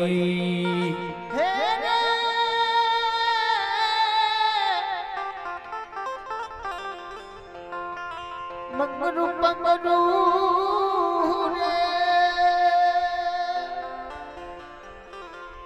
दोनों भाई चौंक गले, बाबा भाई का आग में जला के मार बहा। महीनाथ बाबा कल के आव लक्षणा हमरा लिए भाई नहीं रहले, भाई से दुश्मन बन। मंगरू पंगरू दोनों भाई कल के बाबा से कौन गलती कल के जे लक्षण के तू भाई से दुश्मन बना ले? कल के लक्षणा कारू के पूजा करे छे, नाम जपे छे। हम कहलिए कारू के पूजा करना छोड़ दे, नाम लेना भूल जो। हमरा मुहा मुही कह दिल के सब बात मान लब, एगो बात नहीं मानब, कारू भैया के पूजा नहीं छोड़ब। जो दुश्मन कारू के पूजा छोड़बे नहीं करते दुनिया में जिंदा रह के की करते वो दुश्मन ले 7 गाछ चंदन के चेला चीर के ढेर लगा। मंगरू रहे बोर पंगरू रहे छोट छोटका भाई कल के बड़का भाई के भैया हो, राजा हो या रंग अमीर हो या गरीब मानव के उचित बात मुहा मुही बोल दे के चाहिए कि नहीं।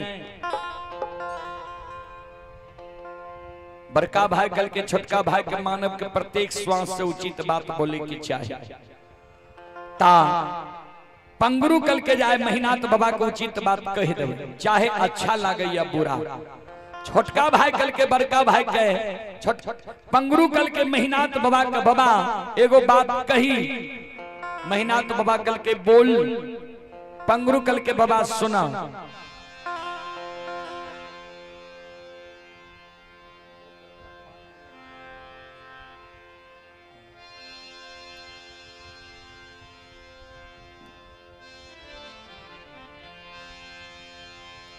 कल के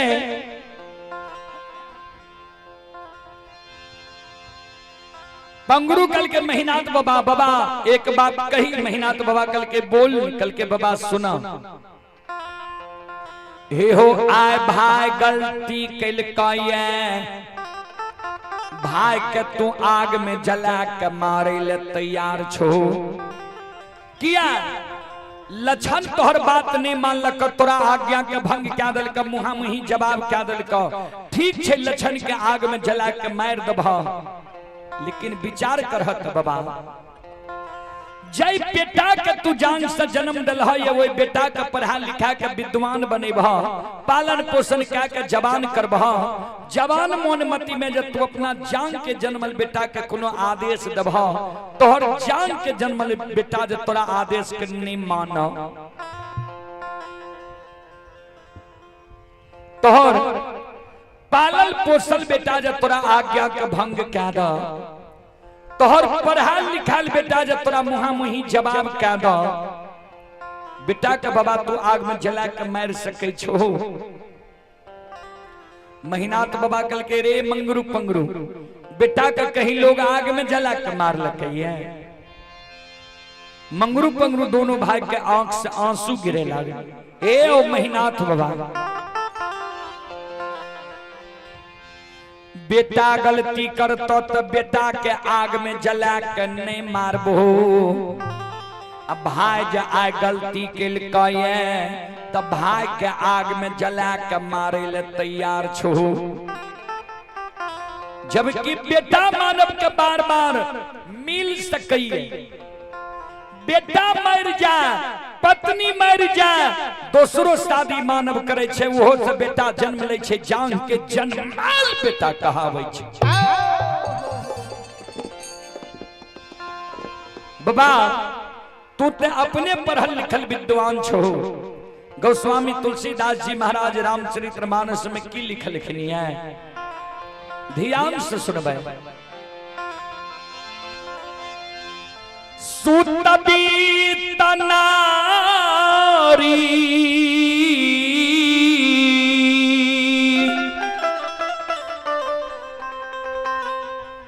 भवन परिवारा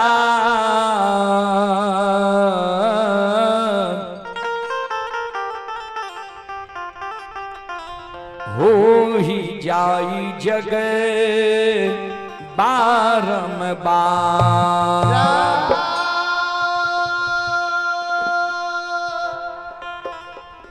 सूत बीत नारी भवन परिवारा हो ही जाई जग बारंबारा। सूत माने पुत्र होय छे बीत माने धन होय छे नारी माने पत्नी होय छे भवन माने घर होय छे। ये सब चीज मानव के संसार में दोबारा मिल सकइए। फिर लिखलखिन ये गोस्वामी तुलसीदास जी महाराज रामचरितमानस लंका कांड में अस विचारे उठहु मोर ताता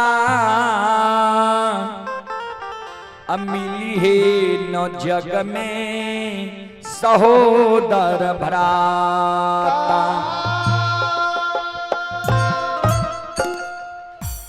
अस विचार उठो मोर ताता, मिली है न जग में सहोदर भराता। भराता के अर्थ भाई होय छै। पंगरू के महीनाथ बाबा कहे हो, महीनाथ बाबा बेटा बेटी पत्नी धन संपत्ति हित प्रेमी दोस्त महिम यार कौर कुटुंब तोरा ऐ दुनिया में बार बार मिल जेता, लेकिन जे सहोदर भाई के आग में जला बेले जा रहल हो ये, अगर वो सहोदर भाई के आग में जला के मार दबहू ता के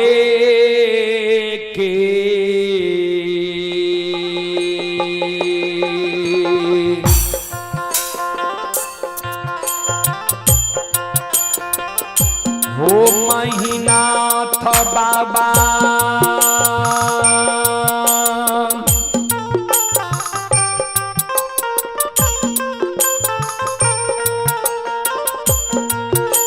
हो ये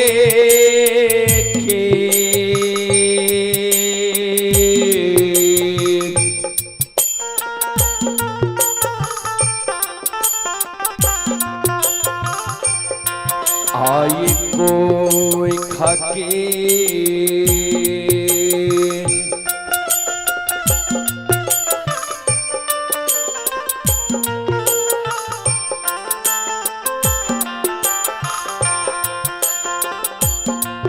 आहो जनमल सहोदरा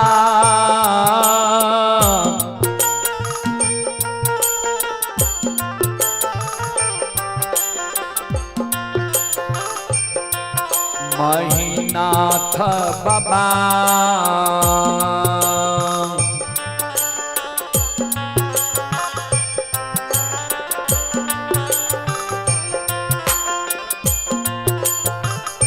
नहीं मिलता तूनी यहाँ हो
बाबा एक कोई के जन्मल सहोदर भाई दुनिया में तोरा बार बार नहीं मिलता। विचार करो तो बाबा,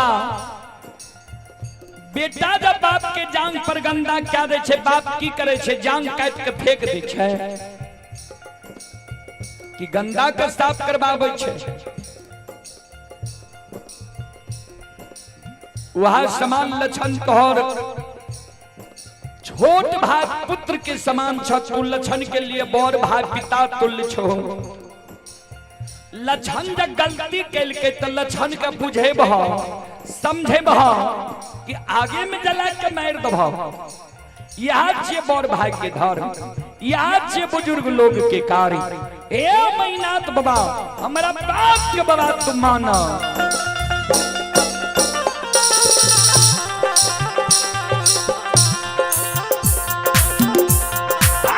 ये लक्षण क्या नहीं आगम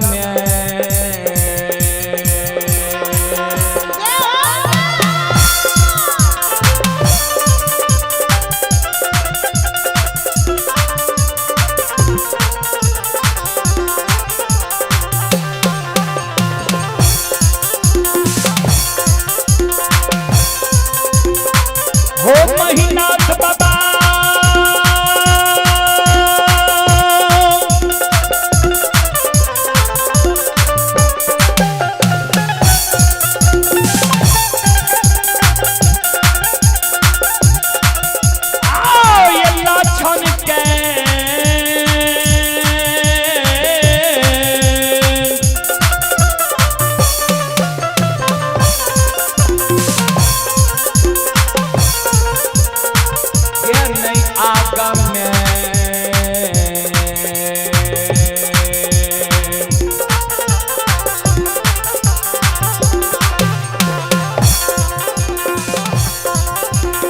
चलियो ये महीनाथ पंडित बाबा।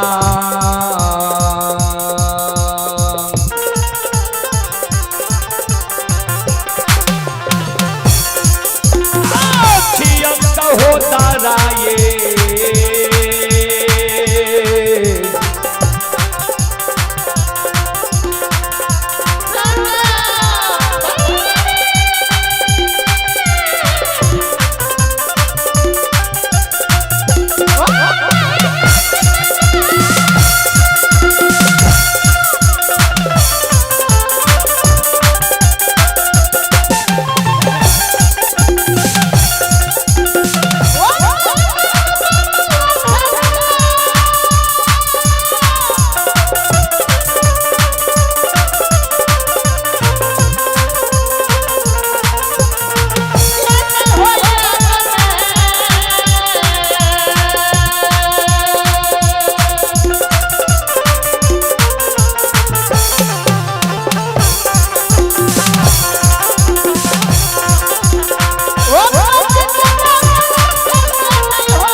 बाबा लक्षण के आग में नहीं जला हा। लक्षण तोहर सहोदर सागा भाई छिया। महीनाथ बाबा कल के रे मंगरू पंगरू तोरा हम आदेश दे ले लियो ये कि तोहर उपदेश सुने ले लियो ये। बोल सात का चंदन के चेला चीर के ढेर लगे में कि नहीं। बोल संत शिरोमणि श्रोता बंधु मां बहन बाबू भैया सब मंगरू पंगरू दोनों भाई ध्यान दो। रुखान बसूला आरी कुल्हारी ला के पोखर के महार पर पहुंच गई है। 7 गाछ चंदन के काट के चेला चीर के अघनुआ लार के ढेरी के तरह सरहा घाट पर चंदन के चेला के ढेर लगा रहे।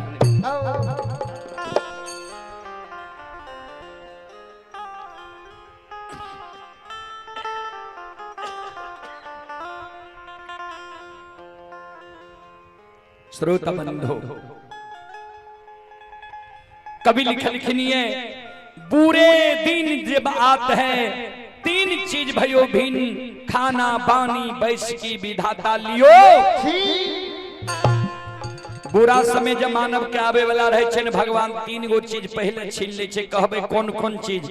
सबसे पहले सात्विक भोजन, जे मानव के भोजन बिगड़ जाए, जे मानव दारू तारी गांजा भांग मीट मांस मदिरा के प्रयोग ज्यादा करे लगे, पी के कते नदी नाला रोड सड़क पर घोले जा, बुझ जे ओकर दिन खराब भ गेले, समय बिगड़ गेले।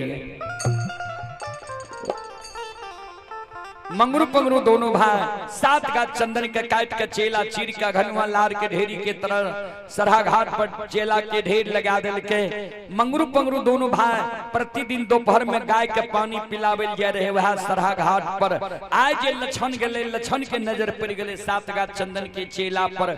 मन में सोचे भैया चेला किया चिरिल के लछन मंगरू पंगरू लग जाए छे, चेला किया चिरल हो। मंगरू पंगरू दोनों भाई लछन के बगल में बैसा के समझावे लछन, हेरे जा और सूर्य भगवान उगई छई,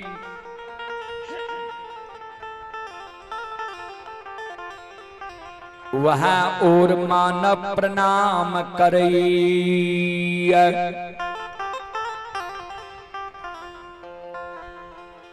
आइए वह और मानव प्रणाम करे छे। कारू मर गले तोहर मालिक धा गेलो महिनाथ पंडित जे कहे छो तू किया न बात मान ले छी। लछन कल के भैया माने वाला बात कहते तब ने मानबे, जे बात हम नहीं मानबे से बात भैया हमरा कहिए। कल के तोरे ल भाई चेला चेरेल को कल 12 बजे दिन में आग में जला के तोरा मार देतो। ओई जगह से लछन मन में सोचे सबसे बड़ो समाज होय छे, समाज में जाय छिए, समाज के मरण मंजन प्रमुख लोग के कहबे जे भैया के बुझा दियो समझा दियो। लछन जाय छे समाज में, कोई समाज के लोग लछन के सहारा नहीं बने छे, कोई नहीं कहे छे जे तोरा भाई के हम बुझा देबो समझा देबो। कभी लिखनिए कबीरा बात गरीब की, सच माने ना कोई, धन्यवान की झूठ में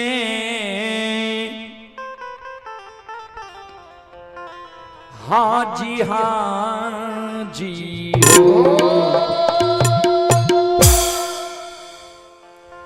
कबीरा बात गरीब की सच माने ना कोई, धनवान की झूठ में हाँ जी हो। गरीब लोग जे साचो बात कहलक निकल गई की बोलते की बुझे आवे छे, झूठे बोले छे। आ अमीर लोग जब झूठो बोलल कहलक जी ठीके कहे छी। वाद समान लछन के बात कोई नहीं मान रहले, तब लछन कानल जाय छे। मन में सोचल के आप चेला जब भैया चिरा दिल के तो अब हमरा आग में जला के मारिए टा देते। तब मारे से पहले एक बार आंगन जाय छी, आंगन में जाके माय के चरण में प्रणाम क्या लेबे, माय के कह देबे जे माय गे आ बेटा से तू धीरज बांध ले, काल छोटका बेटा ए दुनिया से विदा भ जेतो। बाबूजी माय होय छे। अब एक निर्गुण की ओर,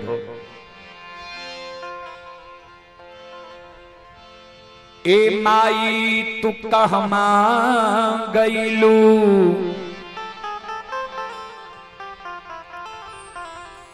छोरी अपन फूलबारी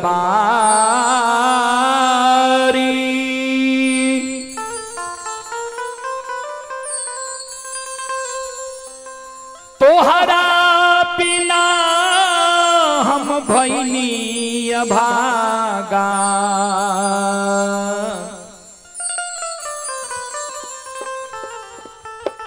के हमरा के समान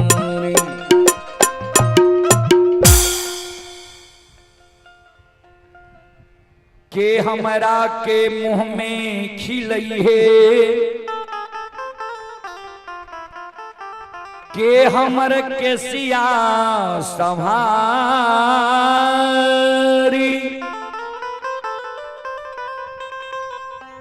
कहे रुदल पंजियार सुन हे माई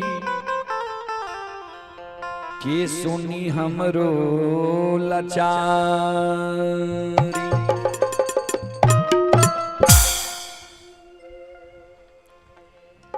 अरे माई मोरी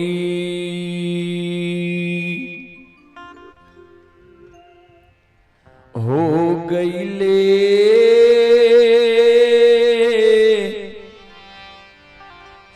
सपनमा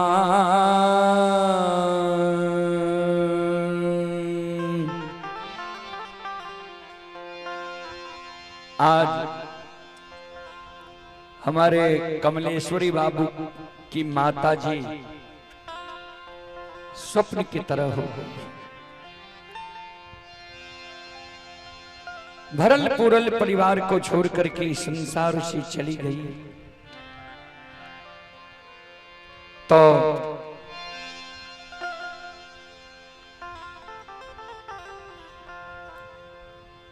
सब एक झलक देखने के लिए इस परिवार में शोकाकुल बनी हुई है।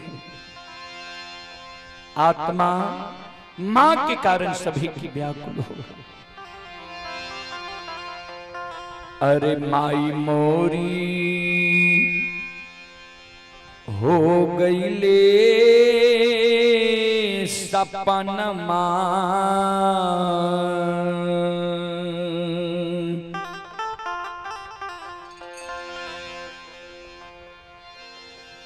माई मोरी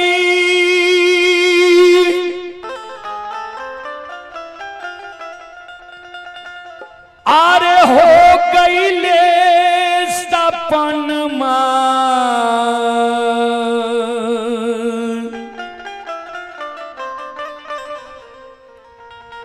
कतहु न माना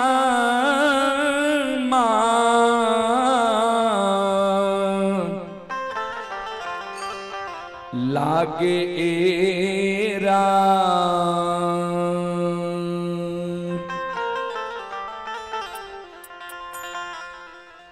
झार झारा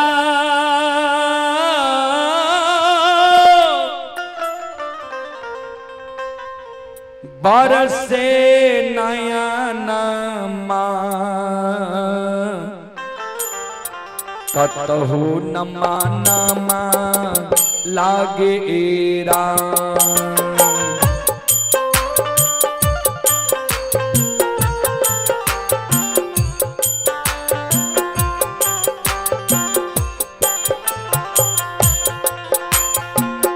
झार झार बरसे नयन कतहु न माना लागे राम।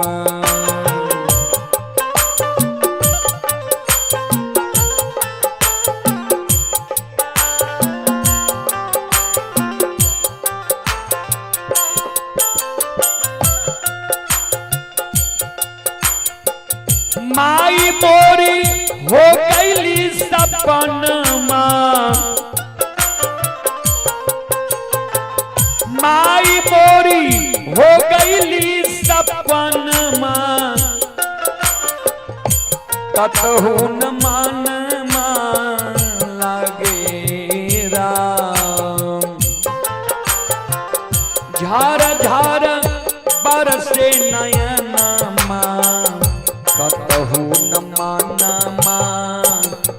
लागे राम।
माई मोरी रहली ता मुँह में खिलावेली, बेटा हो बेटा कह के गोदी में खिलावेली।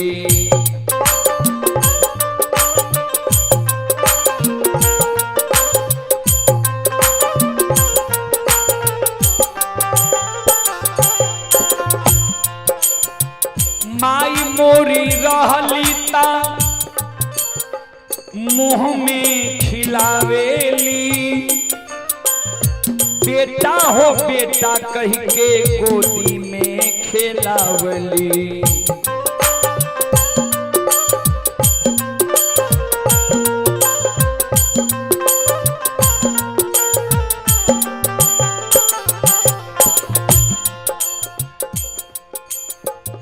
सुनसान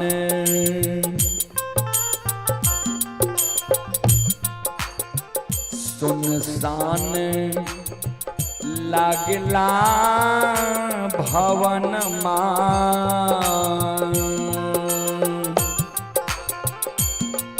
आज माता जी के कारण यह भवन जो है सुनसान की तरह लगता है। सुनसान लागला भवन मां।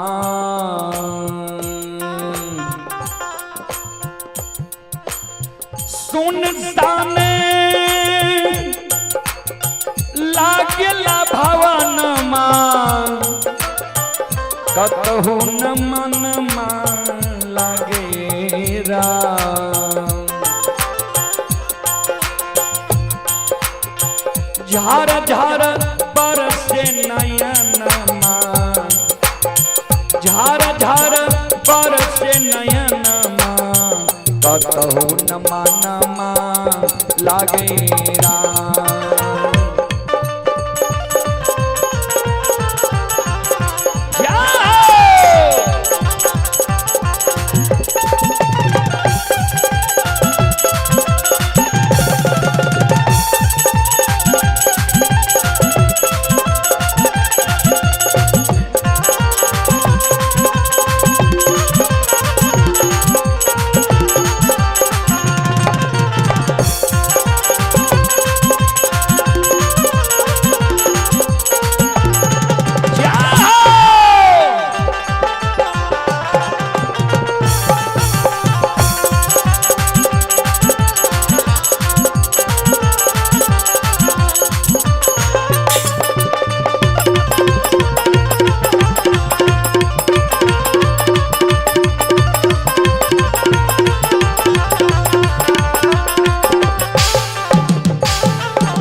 आइए शशि भूषण यादव जी की ओर से सुधा के साथ बड़े उदार दिल से 51 रुपए की पुरस्कार आए हैं। श्रद्धालु को बहुत बहुत धन्यवाद, लाख लाख शुक्रिया, बहुत बहुत साधुवाद। जय हो दानी श्रद्धालु की जय हो, उनके समस्त परिवार की जय हो।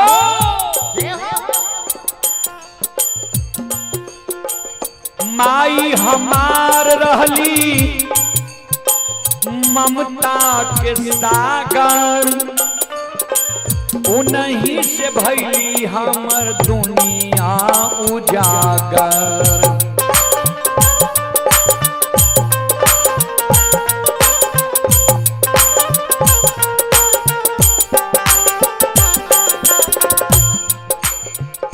माई हमार रहली ममता के सागर, उन्हीं से भइली दुनिया उजागर।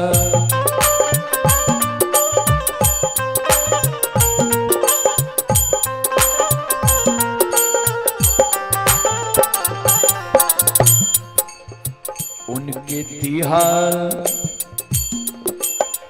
हई होता न मान,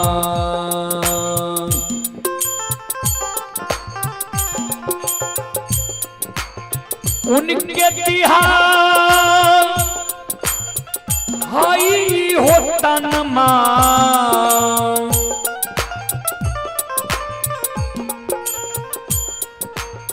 उनके तिहार हई होता न मान, कतहु न मन मान लागे राम। उनके तिहार हई होता न मान, कतहु न मन मान लागे राम।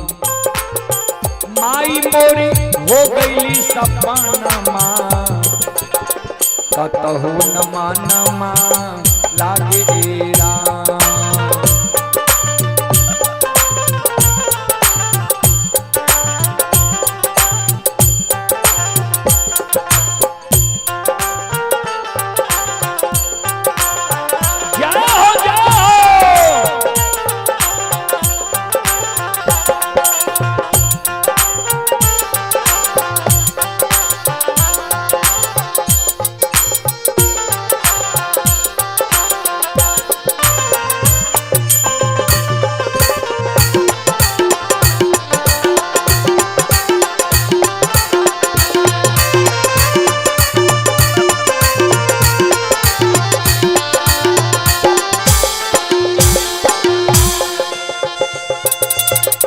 बाबू हो भैया सुना केतनो कमाई,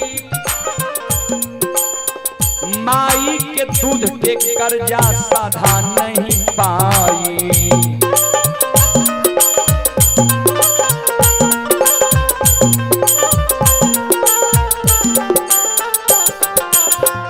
बाबू हो भैया सुना केतनो कमाई, माई के दूध के कर्जा चुका नहीं पाई।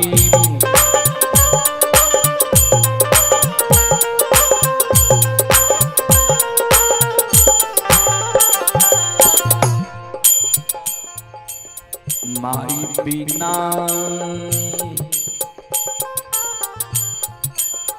छछने परनमा,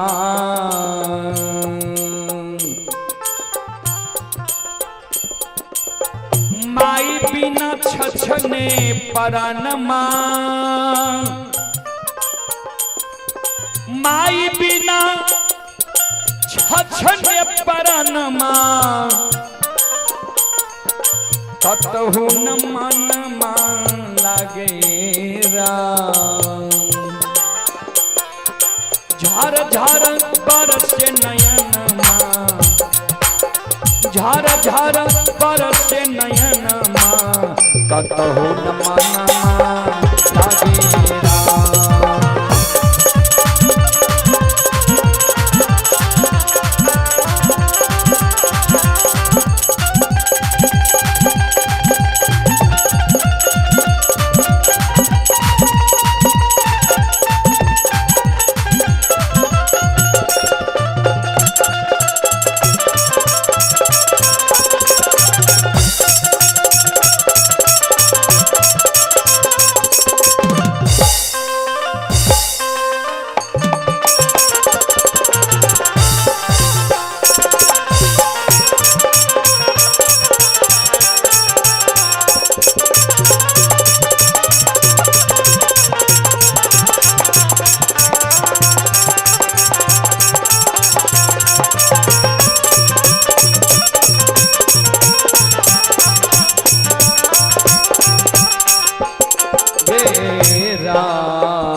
बोल सदगुरुदेव महाराज की।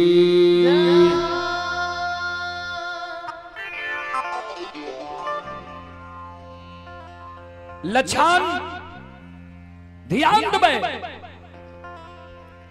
ओई जगह से माय लग भागल भागल जाय छे, जहिना माय लग जाय छे, माय पर लछन के नजर पड़ले। लछन हाथ उठा के काने लागले, माय के चरण में लछन लटेक।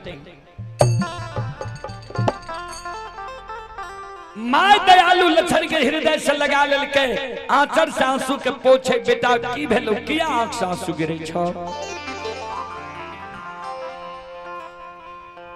माय के आंचर पकड़ के लछन काने, माय गे हे गे काल 12 बजे दिन में ऐ दुनिया से हम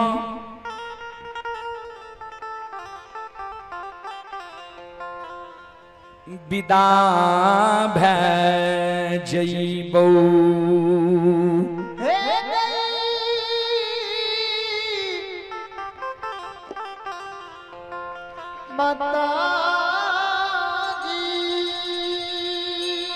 माइकल के कत्ते जब ही कल 12 बजे दिन में माई के आंचर पकड़ के लछन काने,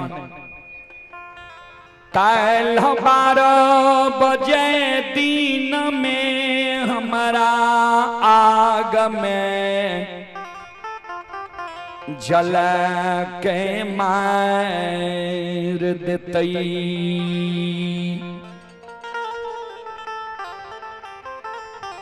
माइकल के तोरा आग में जला के मारतो, क्या दुश्मन है दुनिया में पैदा ललके, हमरा छोटका बेटा के आग में जला के मारते। केकरा साथ कौन गलती कली जे के तोरा कल 12 बजे दिन में आग में जला के मारतो।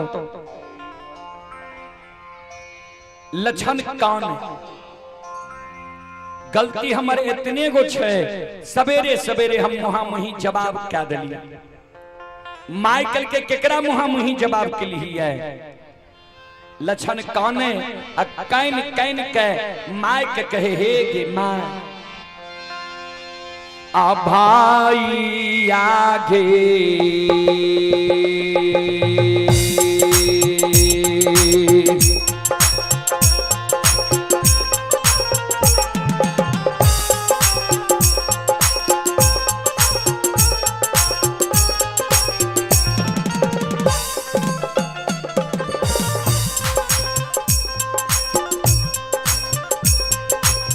ए मेरी मैया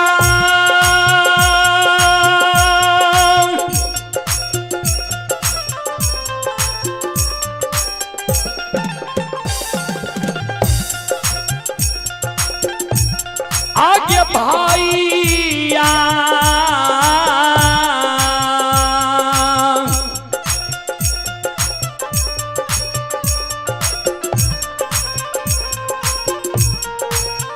आगे बानल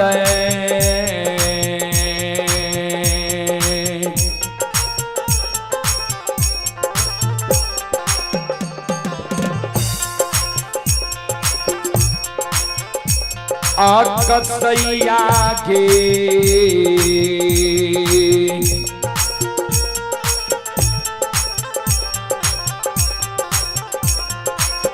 माता जी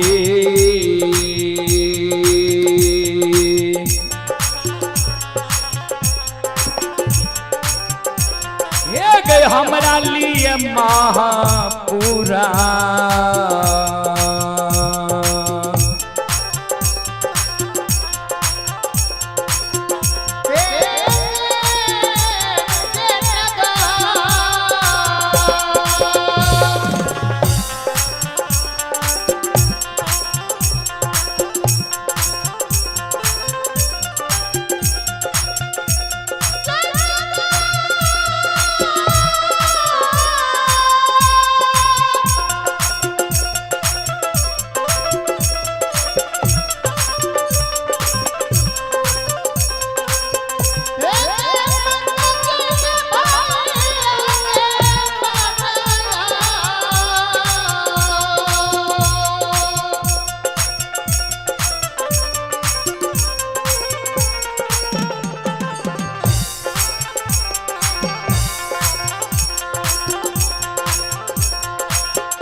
भाई हमारा लिए कसाय बन लो, माइकल के कौन भाई तोरा लिए कसाय बन लो। लक्षण कल के जे भैया के काशी में पढ़ा के ज्योतिष पंडित विद्वान आचार्य बने ही, माइकल के मेहनत पंडित लक्षण कल के, हाँ माइकल के लक्षण आंसू के पोछ एहनो हो छे भाई के कहीं भाई आग में जला के मार लकैया। मेहनत पंडित तोरा डेराबै छो, धमसाबै छो, धमकाबै छो, निका लक्षण कल के माय हम तब बुझतिए भैया हमरा डेराबै छे, धमसाबै छे, धमकाबै छे, जब वे मनमा भाई हमरा लिए चेला नहीं चिरती है। आइए राधे यादव जी की ओर से श्रद्धा के साथ बड़े उदार दिल से 101 रुपए के पुरस्कार आए हैं। श्रद्धालु को बहुत बहुत धन्यवाद, लाख लाख शुक्रिया, बहुत बहुत साधुवाद। जय हो दानी श्रद्धालु की जय हो, जय हो दानी श्रद्धालु के समस्त परिवार की जय हो। माइकल के चल मेहनत पंडित के हम बुझा देवे, समझा देवे। लक्षण के साथ लेने माय जाय छे मेहनत बाबा लग, जे द्वार पर मेहनत बाबा रहे वही द्वार के नजदीक जब लक्षण पहुंचले, मन में सोचे भैया तो हमरा पर वहीना क्रोधित भेल छे, नजर के सामने जेबे और हमरा पर क्रोधित भए जेते। माय के आंचर के छोड़ के लक्षण एगो घर में जाके छिप गेले। लक्षण जाय छे, माय जाय छे जे द्वार पर मेहनत बाबा रहे वही द्वार के नजदीक जब माय गई, माय मन में सोचे मेहनत पंडित लगता हर हमेशा 10-20 गो प्रतिष्ठित लोग बैसल रहे छे, ई घरेलू बात छिए, ई घर के बात वही जगह कोना कहबे मेहनत पंडित के। माय टाट के ओर में काने लागल, आंख से आंसू माय के टाट के ओर में गिरे लागले। संत शिरोमणि श्रोता बंधु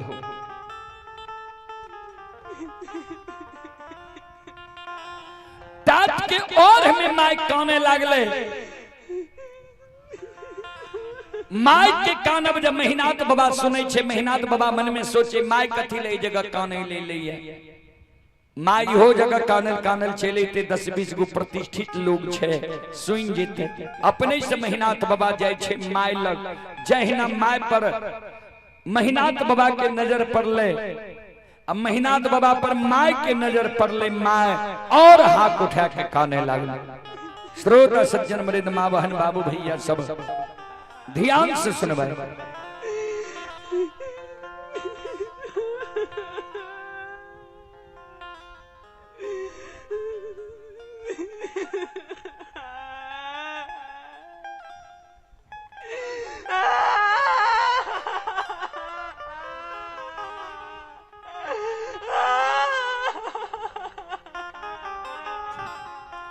मेहनत बाबा माय के कहे माय की भेलो, किया काने ले लिया। माय के आंसू गिरे, कुछो नहीं बोले। ध्यान देवे, मेहनत बाबा के ससुराल रहे सहरसा जिला नौहट्टा प्रखंड परसबन्ना गांव। कारू बाबा के ससुराल रहे दरभंगा जिला बहेरी प्रखंड मां बिजुलिया गांव।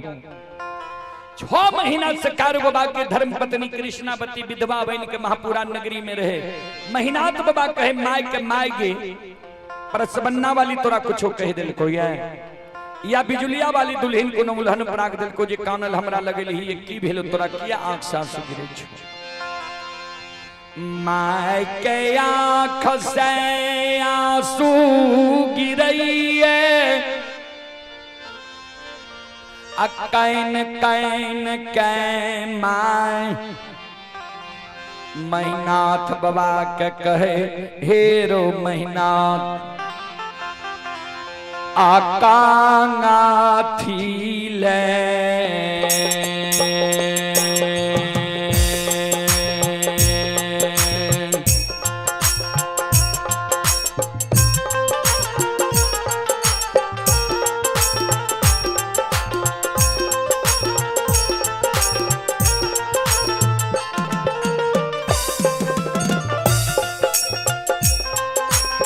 हेरो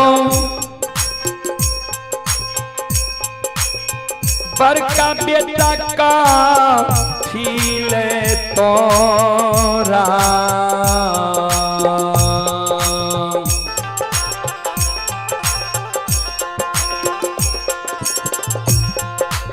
पढ़ लियो रे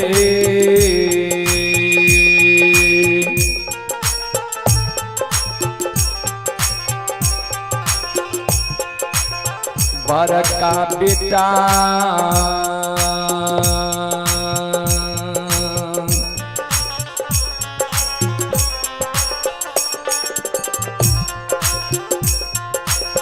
बेटा है रे काशी रे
आइए पुरस्कार की ओर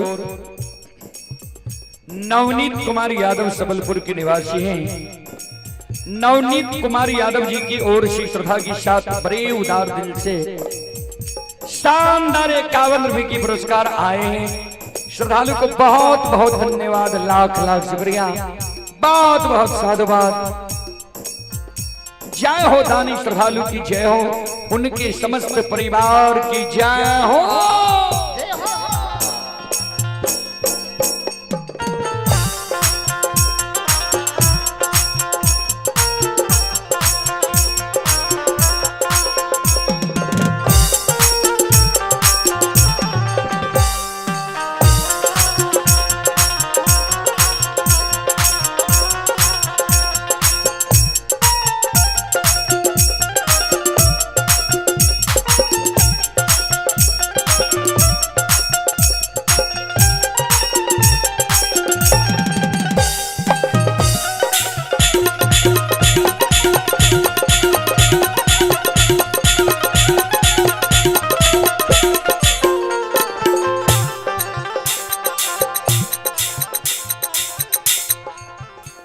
ध्यान में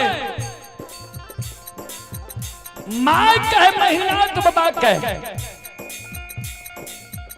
शायर गो बेटा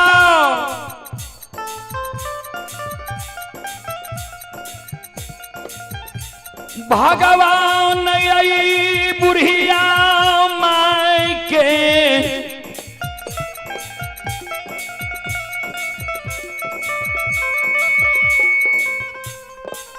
कोई खसे महापुरा नगरी में दिल कई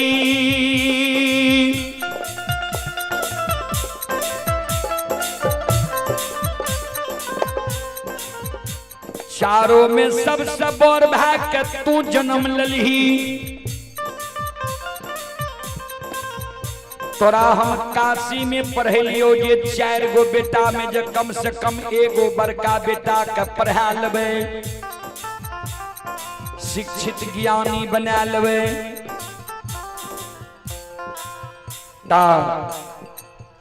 संत शिरोमणि तरुदाबंधु माँ बहन बाबू भैया सब आइए पुरस्कार की ओर। अभिनव यादव सबलपुर के निवासी हैं। अभिनव यादव की ओर से श्रद्धा के साथ बड़े उदार दिल से 21 रुपए की पुरस्कार आए हैं। श्रद्धालु को बहुत बहुत धन्यवाद, लाख लाख शुक्रिया, बहुत बहुत साधुवाद। जय हो दानी श्रद्धालु की जय हो, उनके समस्त परिवार की जय हो।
छोटका भाई के तू आग में जलावे ले तैयार छी। महीना अरे की यार माई तारे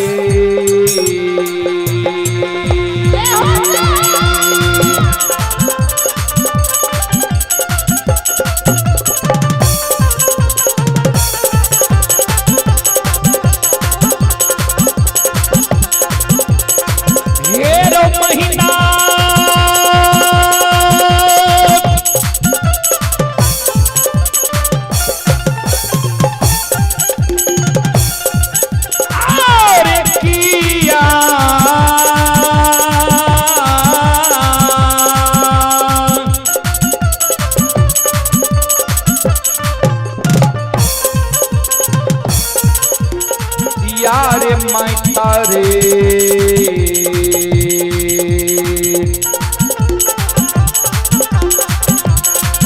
हेरे तुर माइता भेलो बड़का बेटा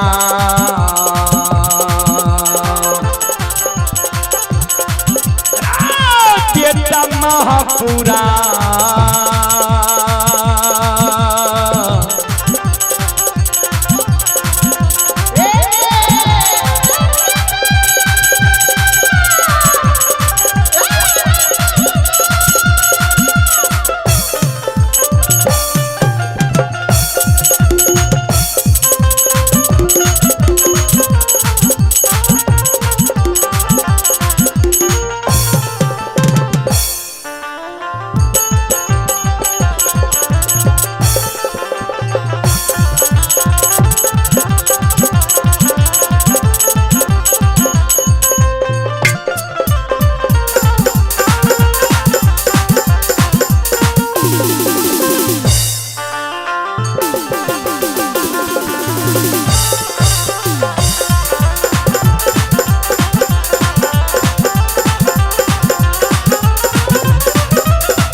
हे यो सुनो सुनो सुन भैया सुन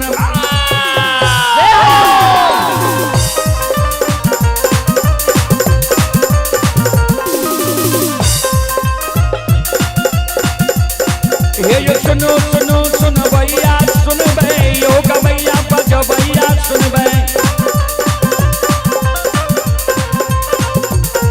आइए माँ बहना ये सबलपुर के सुनबे आइए धर्म की बात ध्यान से सुनबे बाबा कारो की लीला का सुनबे बरबर लीला बाबा कारो चल है दुनिया संसार में न चल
आइए आप हैं शुभम कुमार यादव श्रीपुर के निवासी हैं। शुभम कुमार यादव जी की ओर से श्रद्धा के साथ बड़े उदार दिल से शानदार 51 रुपए की पुरस्कार आए हैं। श्रद्धालु को बहुत बहुत धन्यवाद, लाख लाख शुक्रिया, बहुत बहुत साधुवाद। जय हो दानी श्रद्धालु की जय हो, जय हो दानी श्रद्धालु के समस्त परिवार की जय हो। और आइए आप हैं सीता कुमारी की ओर से 11 रुपए की पुरस्कार आए हैं। कुमोद कुमार की ओर से 11 रुपए की पुरस्कार आए हैं। मौसम कुमारी की ओर से 11 रुपए की पुरस्कार आए हैं। श्रद्धालु को बहुत बहुत धन्यवाद, लाख लाख शुक्रिया, बहुत बहुत साधुवाद। जय हो दानी श्रद्धालु की जय हो, उनके समस्त परिवार की जय हो।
भला बाबा भंडार का भैरी दी हो।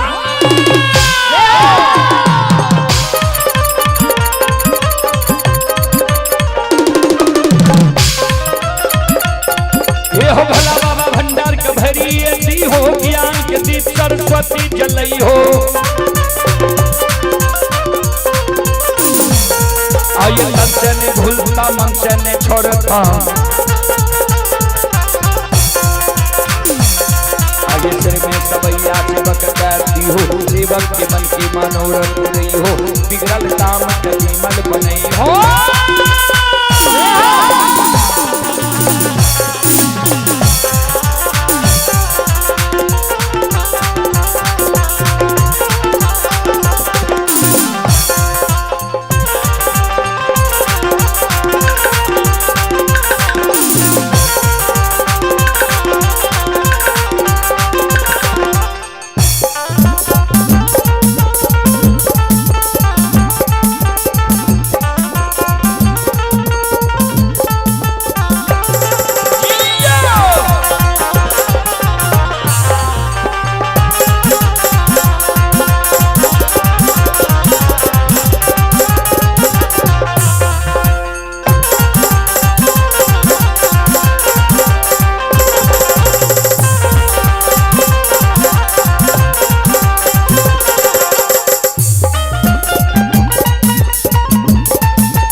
आये धारा माँ की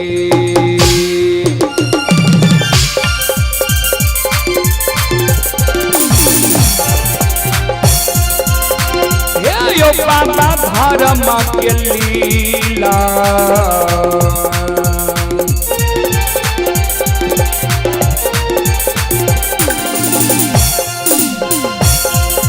अपार छै यो समाज बाबा ये यो छलै दुनिया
श्रोता बाबू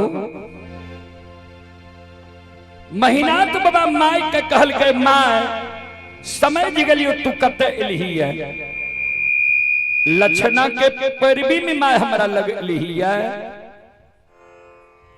जो लक्षणा के पैरवी में हमरा लगेले तो भले एली सारी बात समझ ले लक्षणा कारू के पूजा करे छे नाम जपै छे जे कारण ब्राह्मण बाबा सब हमरा हंस दुस के मारे है लक्षणा के कहलियो कारू के पूजा करना छोड़ दे नाम लेना भूल जो दुश्मन हमरा मुहा मुही कह दे को सब बात मान लब एगो बात नहीं मानब कारू भैया के पूजा नहीं छोड़ब जो कारू के पूजा दुश्मन छोड़बे नहीं करते दुनिया में जिंदा रह के की कर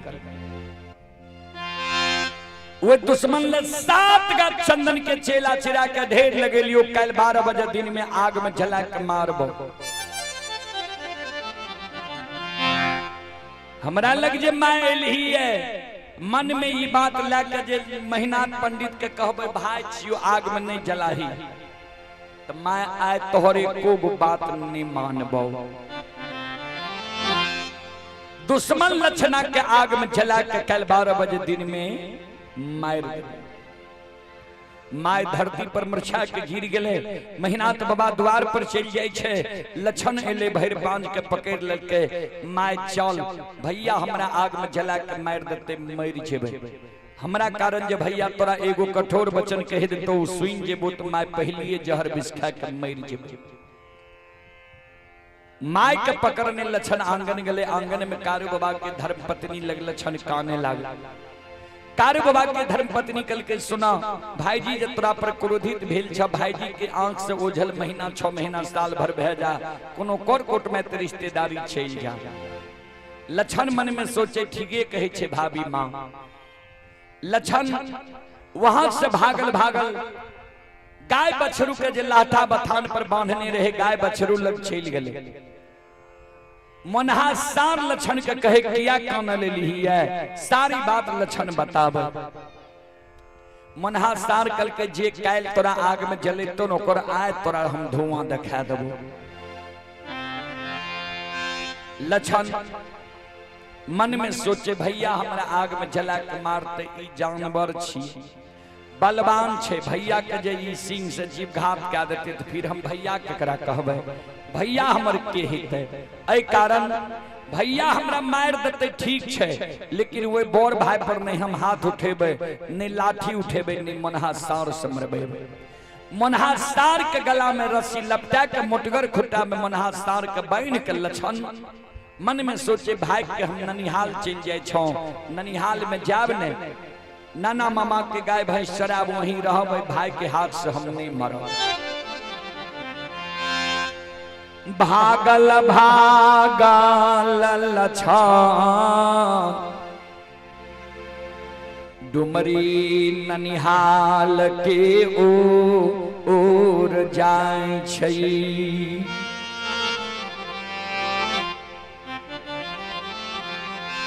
भागल भागल जे डुमरी ननिहाल के ओर जाय छे। महापुरा से 2.5 किलोमीटर पश्चिम गले, सूर्यास्त भा गेले। मररिया नाम के खापट रहे, वो मररिया खापट में लछन हर के रहे में मुरघुसिया दे दिल के। जे कारू भैया जिंदा में कहल के मरलो में पूजा करबी त भाई बन के रहबो, वह कारू भैया के पूजा करे के कारण ने आय दर दर ठोकर खा रही है। आए वह कारू भैया के कारण दर दर के ठोकर खा रही है। तो आए मररिया खापेट में हम हर के रेह में मुरघुसिया दा के मर जेबे। आइए एक भजन के ओर। ए गोरिया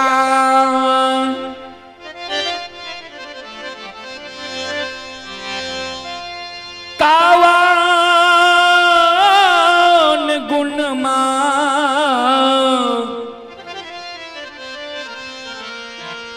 पाके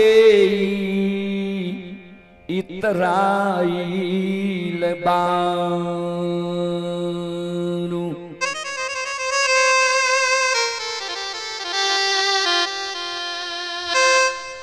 माया में भू लाइल बारू ना। ए गोरिया कावन गुण पाके इतराइल बारू। माया में भू लाइल बारू ना।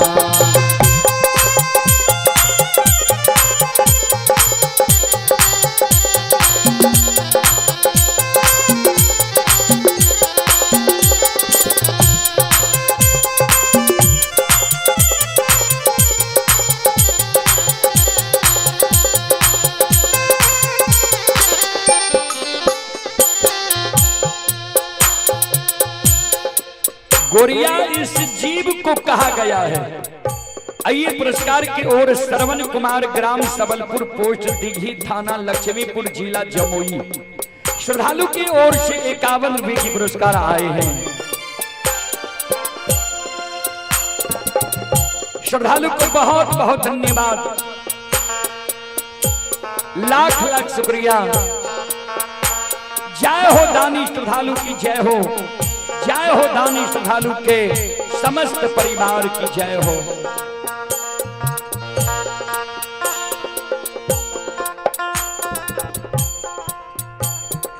गोरिया इस जीव को कहा गया है। सदगुरु इस जीव से कहता है कि तुम में ऐसा कौन सा सुंदर गुण है जिससे तुम इतरा रहा है, नितरा रहा है, और इस संसार में आते आते माया में तू भुला गया है। करार कैलू हरि के गायब जहिया गर्भ से बाहरी आई।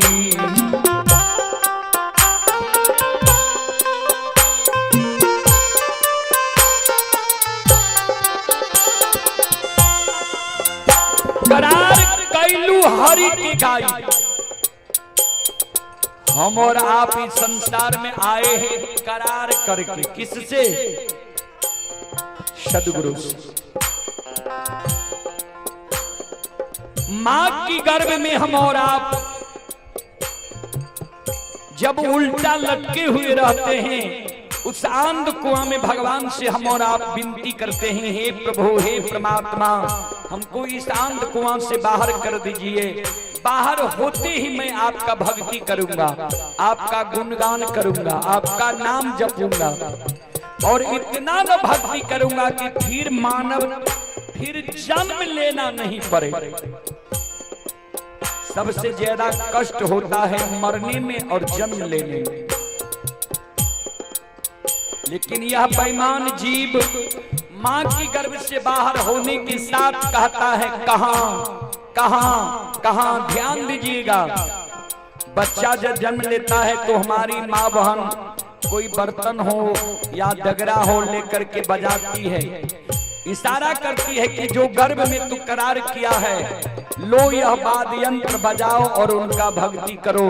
उस समय में बच्चा रोता है, कहता है कहां कहां कहां, यानी हम कुछ करार नहीं किए हैं।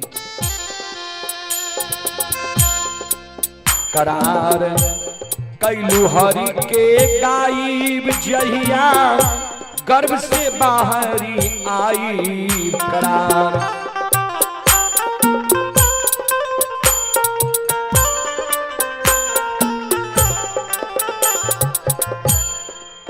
करार कैलू हरि के गायब जहिया गर्भ से बाहर आई।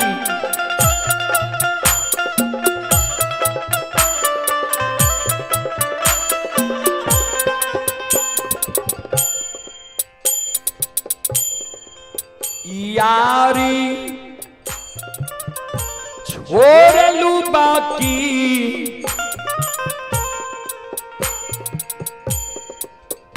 यार छोड़ लू बाकी, देवरा पर लुभाइल बारू। देवरा इस ममता मोह को कहा गया है। सदगुरु कहते हैं, रे जीव, उस भगवान से तुम यारी छोड़ दिया, दोस्ती छोड़ दिया, ममता मोह में आकर के लिपटा गया। यार छोड़ लू बाकी, देवरा पर लुभाइल बारो। माया में भूलाइल बारो नाम।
ऐसा न जवानी उतरी मुंह के एक दिन पानी रहना।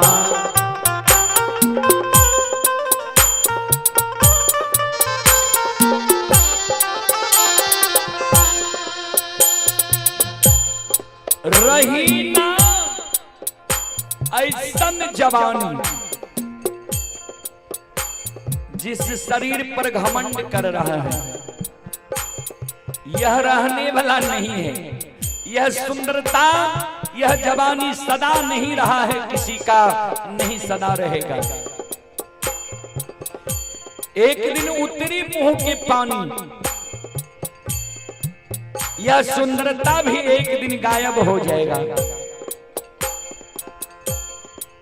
रही ना ऐसन जवानी उतरी मुंह के एक दिन पानी।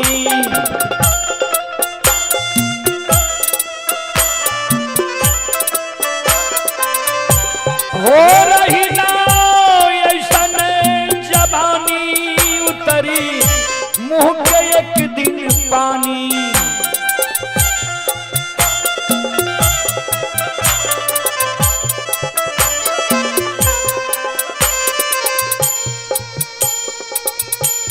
हो आके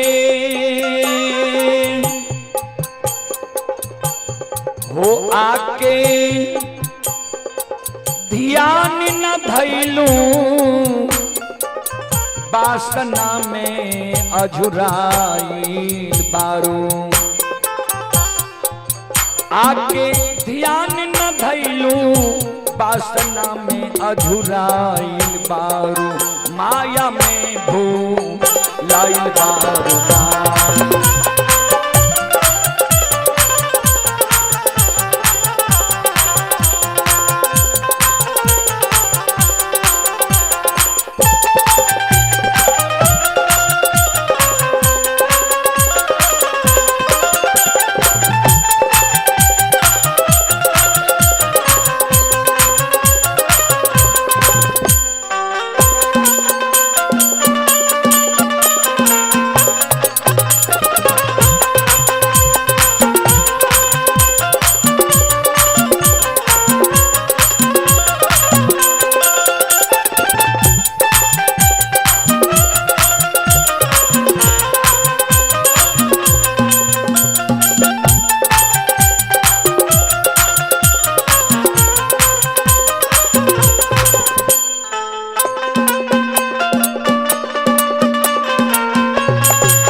यह दुनिया के चाल तुरंगी, केहू होला न केहू के संगी।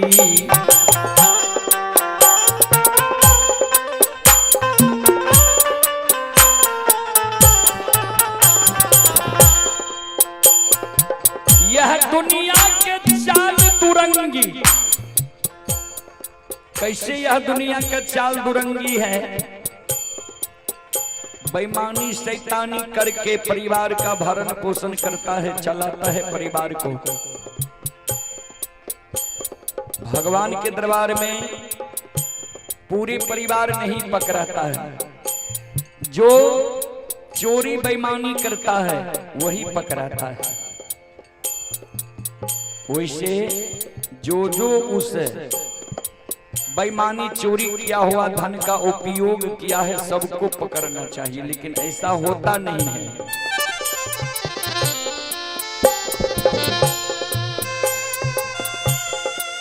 यह दुनिया के चाल तुरंगी होला, केहू न केहू के संगी।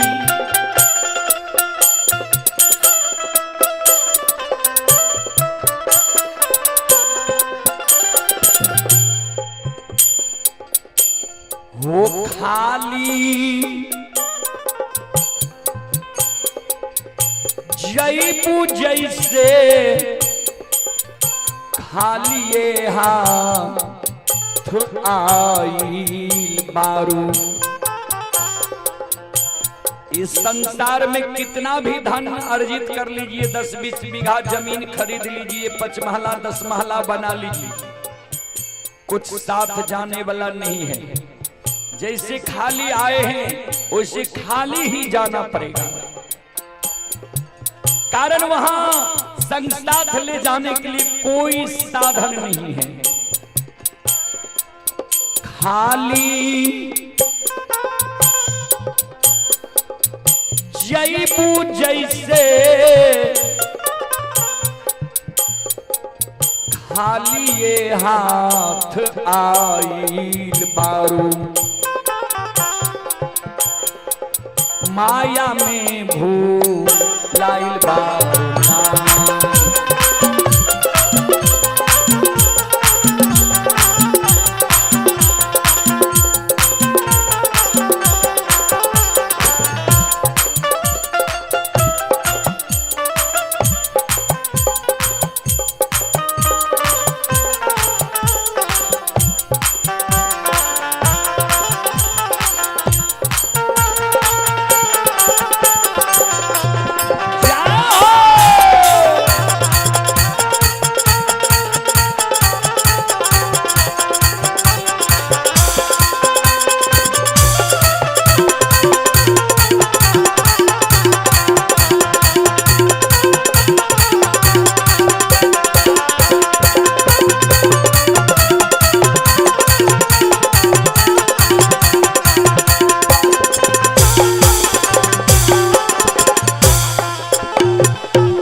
नाता यह दुनिया से तोरो निहिया, सदगुरु से जोड़ो।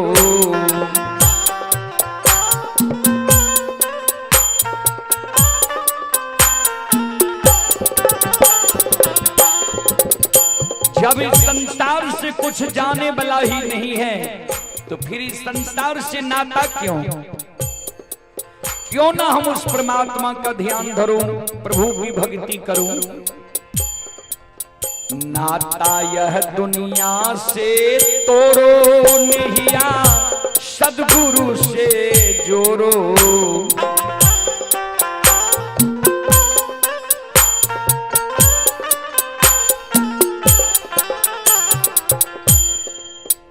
नाता यह दुनिया से तोड़ो निहिया, सदगुरु से जोड़ो।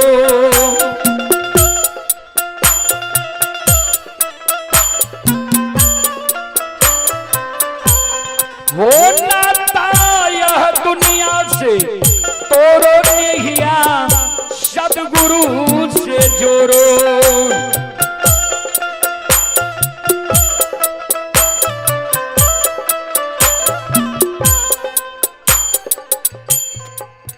असली हो असली छोड़ के काहे नकली में लुभाइल बारो। हो असली छोड़ के काहे नकली में घेराइल बारू। माया में भूलाइल बारू।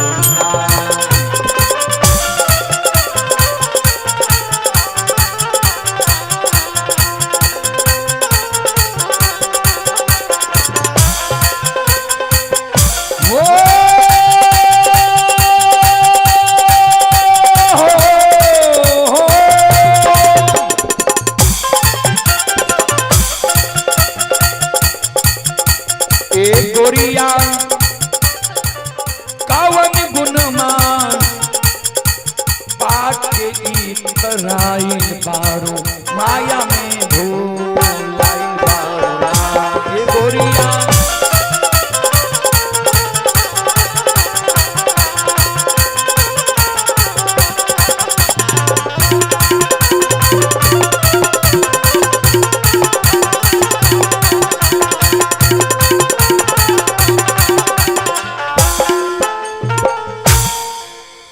बोल बोल सद्गुरुदेव महाराज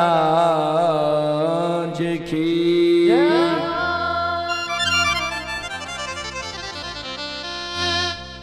आई एक सोहर के ओर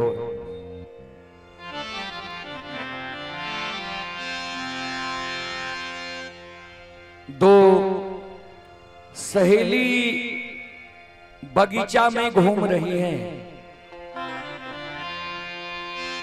और दोनों सहेली आपस में विचार कर रही हैं।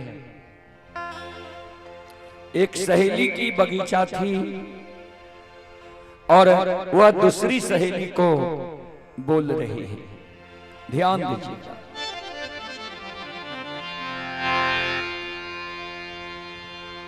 रोपलों में आमों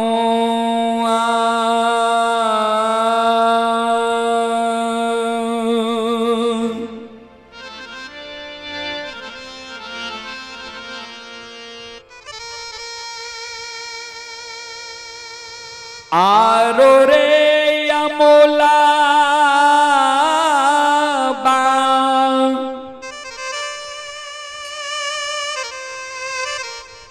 रोपलूं रे यारो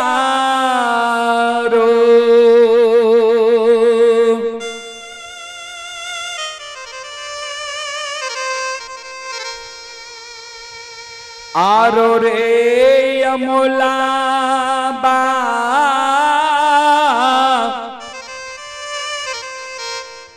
रोपलूं रे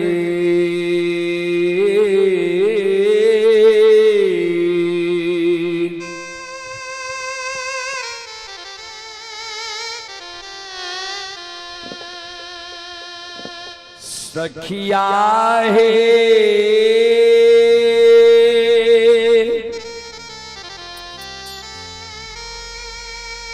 साका लाहे बगीचबा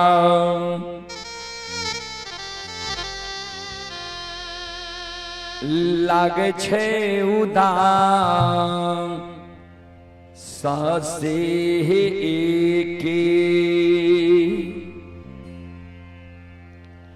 एके होए यशोगाबा बिना है।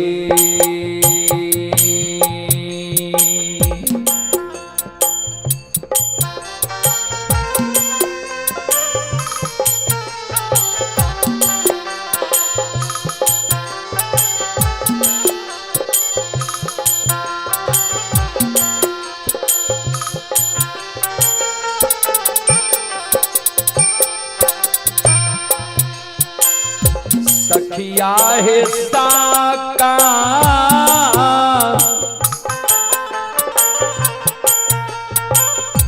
लाहे बगीचबा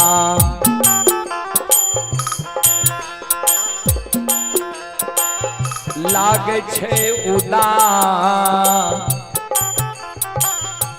सासे एके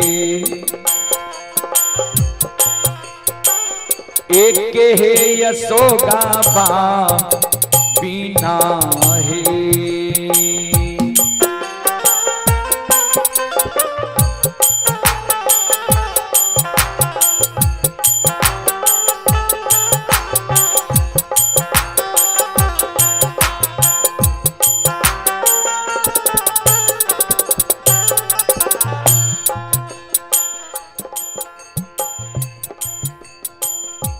ध्यान दीजिएगा।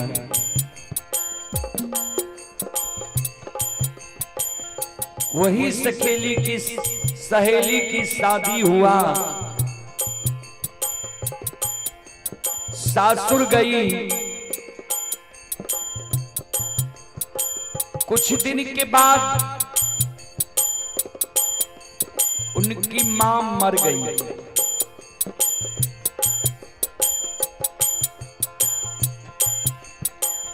मां मरने के बाद फिर दोनों सहेली एक जगह होती है, कुशल क्षेम पूछती है। वह रोती है और दूसरी सहेली से कहती है,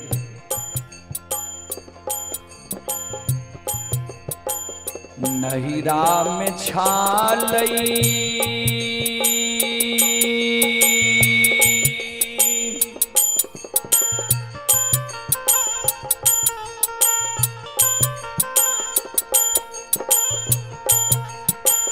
एक लाख भाई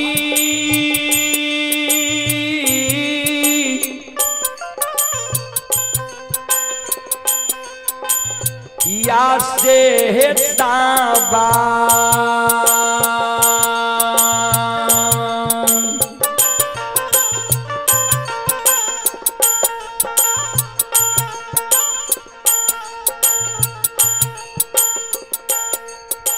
सवा लाख भतीजा बा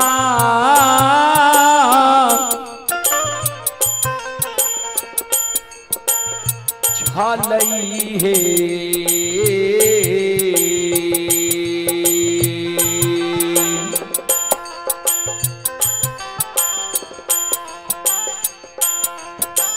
सखिया है साका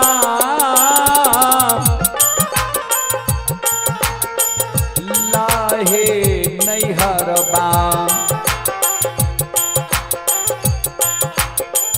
लाग छे उदा सासे एक बुढ़िया माँ बिना है।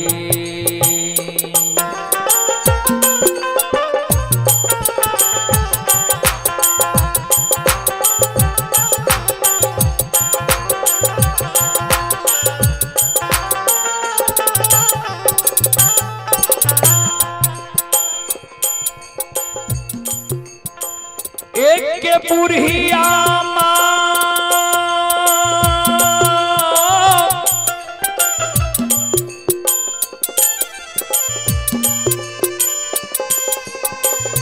बिना है के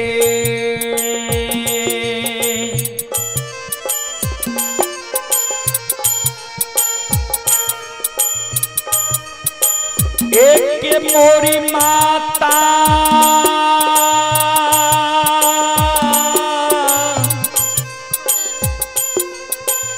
बिना है के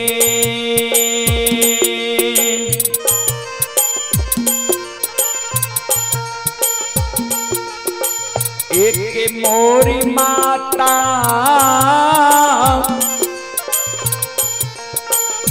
बिना है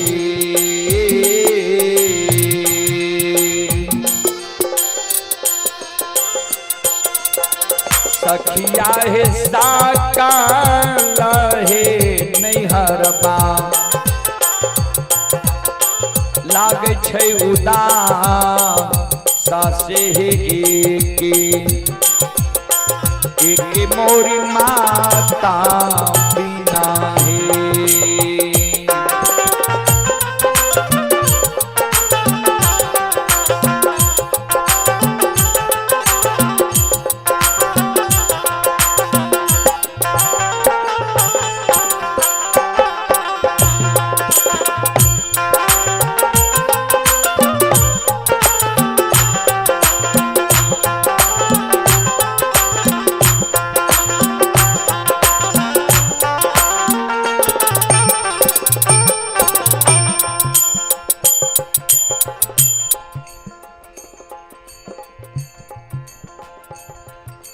फिर कुछ दिन के बाद पहली सखी की पति इस संसार से चली जाती, फिर दोनों सखी मिलती है, कुशल समाचार पूछती है, समाचार पूछती है। सखी रो रो करके अपनी विपदा सहेली को बताती है। ससुरा में छालई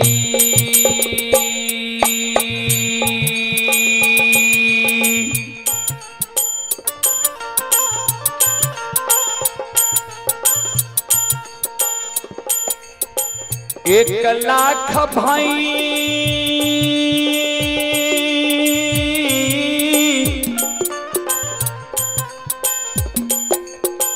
सूरज से ताबा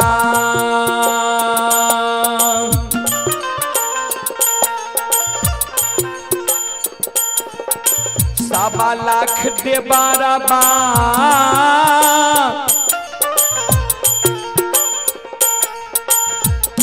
लई है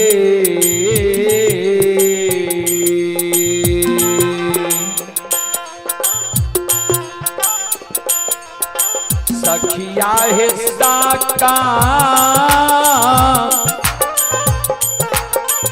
लाहे ससुरबा लागे छै उदा ससे एक मोरा पिया बिना है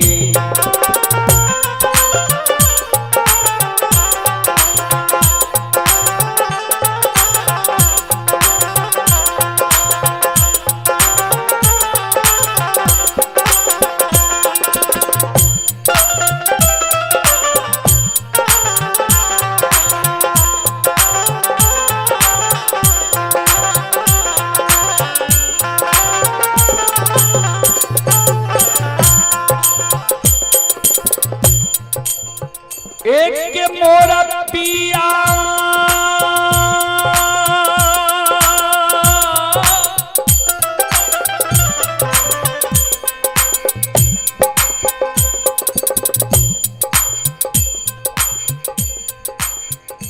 बिना है के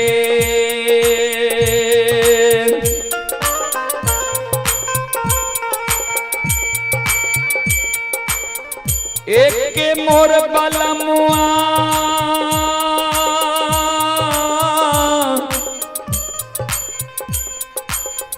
बिना है के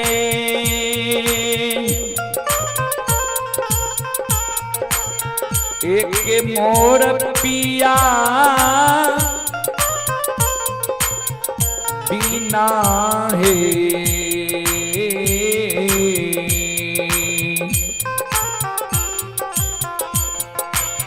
सखिया हिस्सा काला है ससुरबा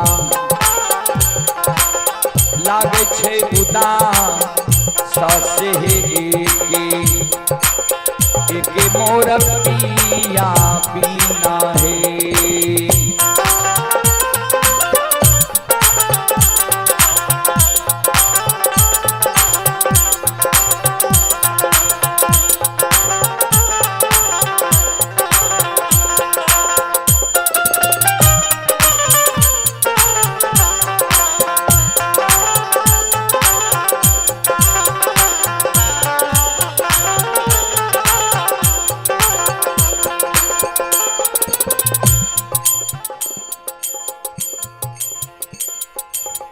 कैलों में 16 हो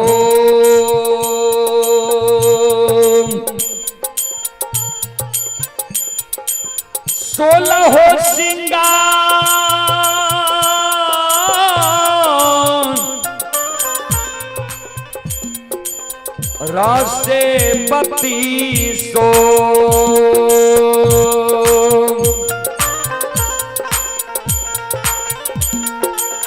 बत्तीसिया भरा नमा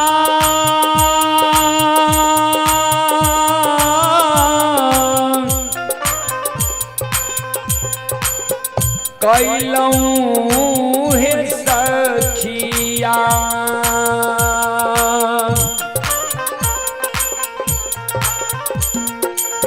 बत्तीसिया भरा नमा कैलूं हे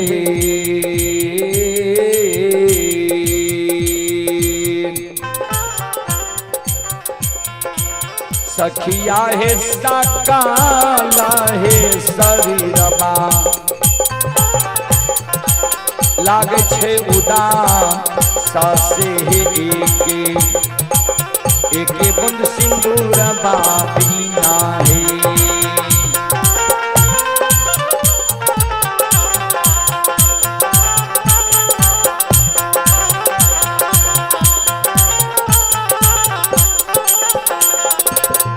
जोरलो में हाथी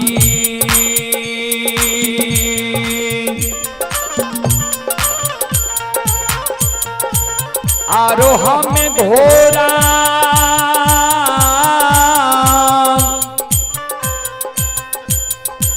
जोर लो है याना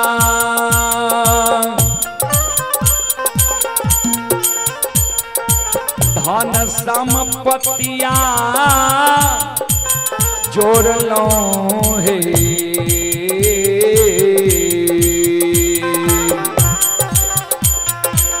सखिया है सकाला है जीवन मां लागे छे उदास से हे गुरु के भजनिया बिना हे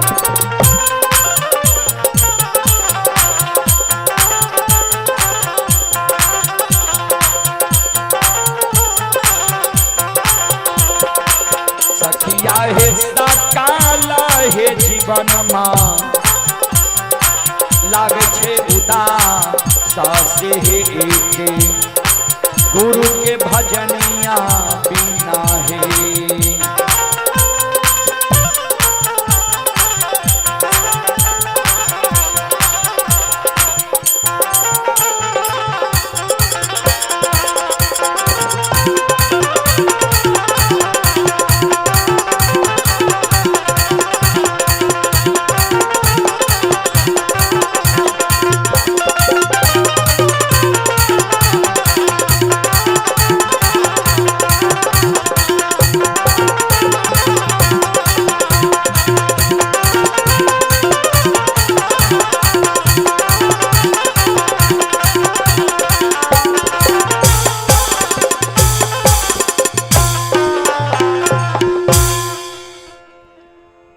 श्रोत भगवान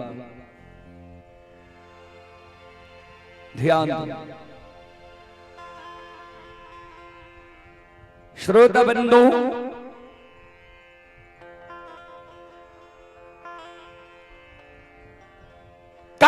प्रत्यक्ष दर्शन लक्षण के दल के लक्षण के कल के चल सात गा चंदन के चेला पर जाके बैठ जो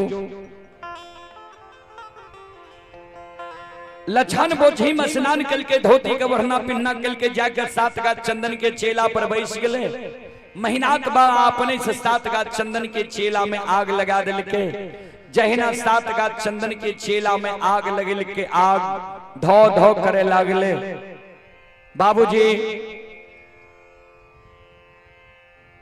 सात गा चंदन के चेला के राख चेला जर जाय छे राख उड़ गले सात गा चंदन के चेला से लक्षण बाहर भाग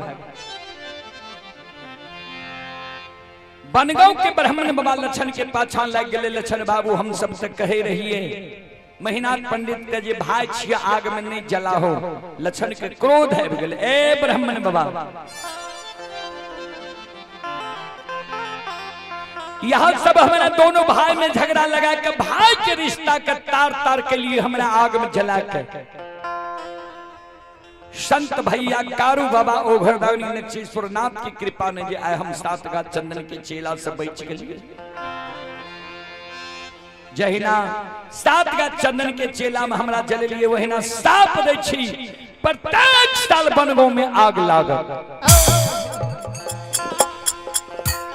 दौड़ के महीनाथ बाबा चले ले लक्षण हम नहीं जाने रहियो ये तो बड़ा धर्मात्मा छी लक्षण कल के यह कारण बाबा तोरा काशी में पढ़ेल कर सहोदर भाई के आग में जलबे के कारण हे हो महापुरा धर्म देश छिए तोहर आत्मा छ निर्दयी वाला तोरा यह निर्दयी आत्मा वाला मानव के बास महापुरा नगरी में नहीं थे तोहर बास तोहर सासुर परस बनना में हिता परस बनने में तोहर वंश खानदान चलता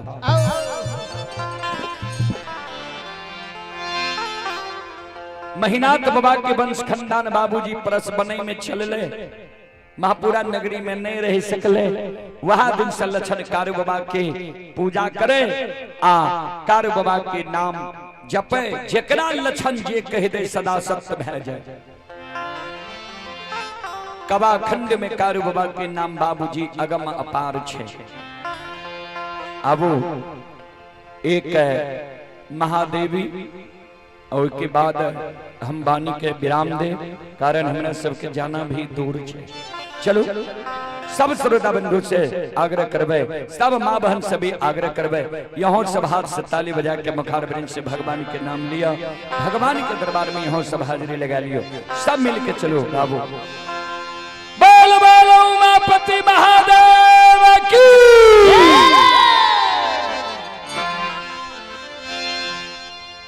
जंगलबा में हो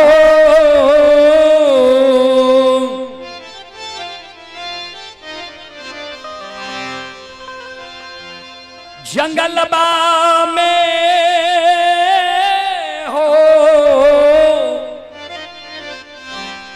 जंगलबा में हो जंगलबा में भोले दानी हो के बैठे जंगलबा में, भोले दानी हो के बैठे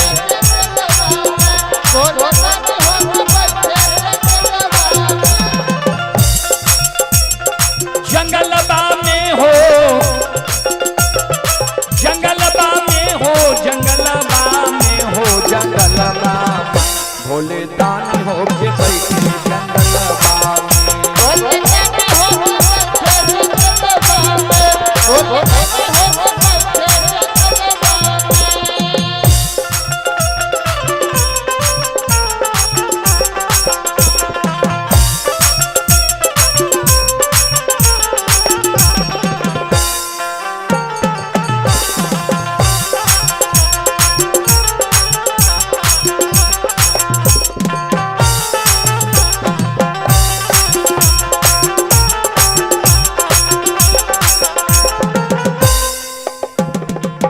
हुआ मलाई शिव के मनहु न भावे, हुआ मलाई शिव के मनहु न भावे, हुआ मलाई शिव के मनहु न भावे, हुआ मलाई शिव के मनहु न भावे।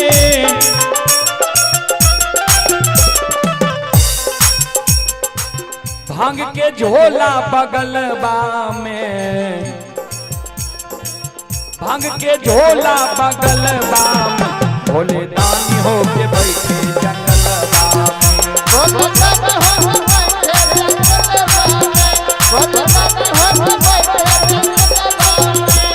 जंगलबा में हो जंगलबा में हो जंगलबा में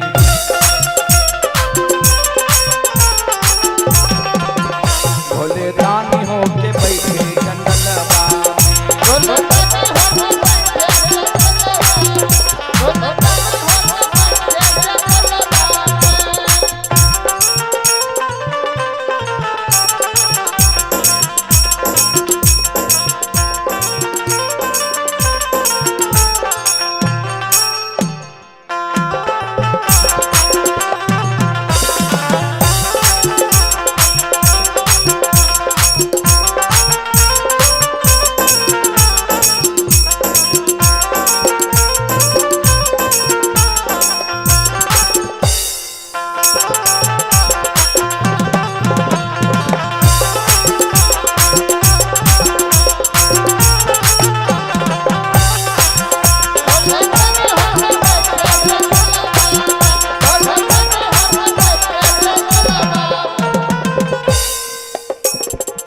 साला दो साला शिव के मनहु न भावे,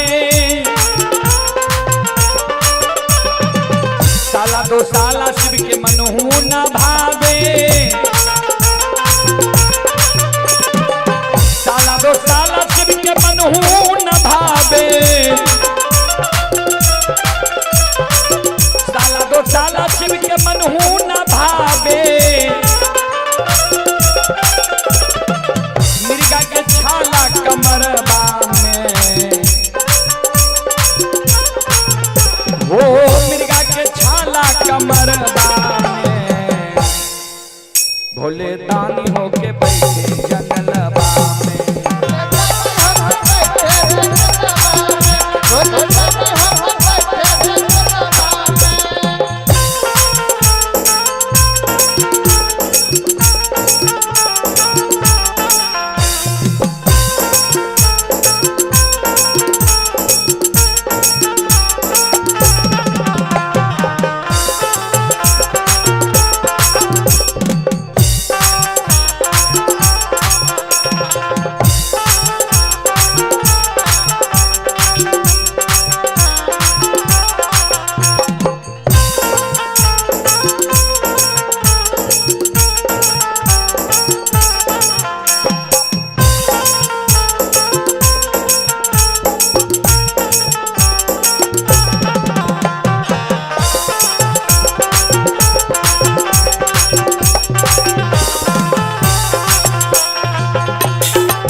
महल अटारी शिव के मनहू न भावे,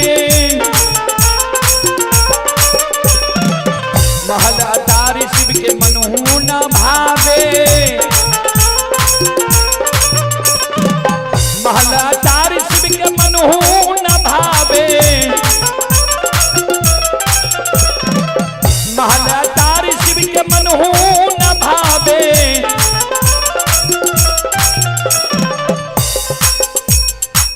टुटली मरैया जंगलवा में,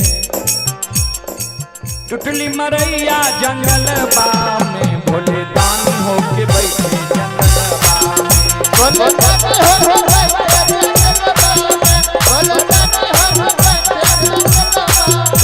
जंगलवा में, हो जंगलवा में, हो जंगलवा में,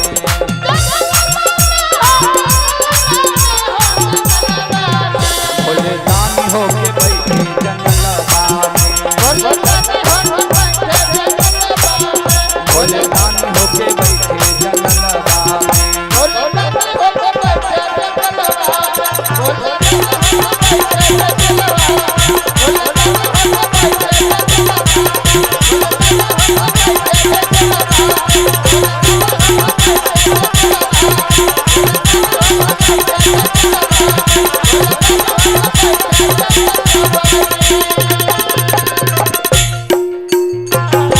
बोलो बोलो भक्ति और भगवान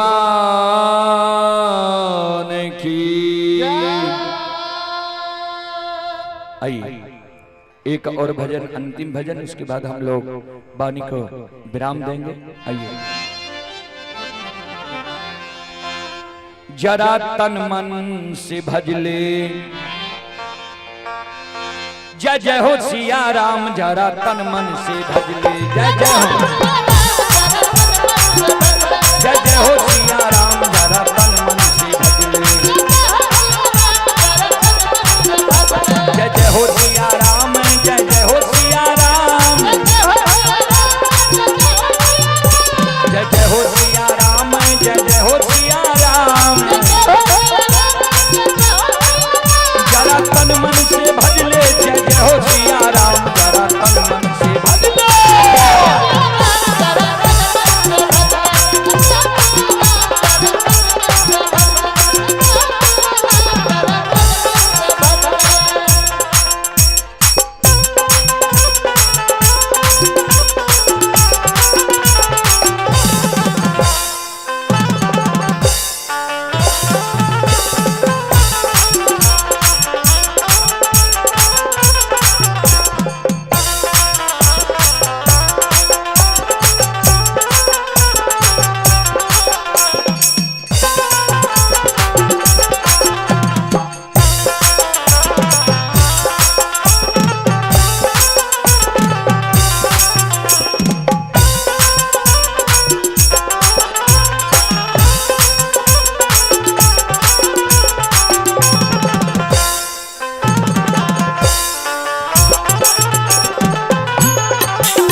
संत शिरोमणि हृदयबंधु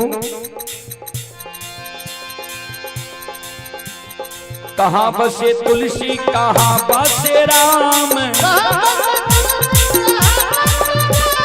कहाँ बसे तुलसी, कहाँ बसे राम,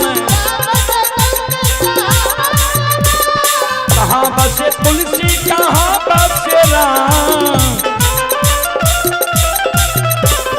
कहाँ बसे तुलसी, कहाँ बसे राम, कहाँ बसे लक्ष्मण जी, कहाँ बसे लक्ष्मण, कहाँ हनुमान, जरा तन मन से भजले।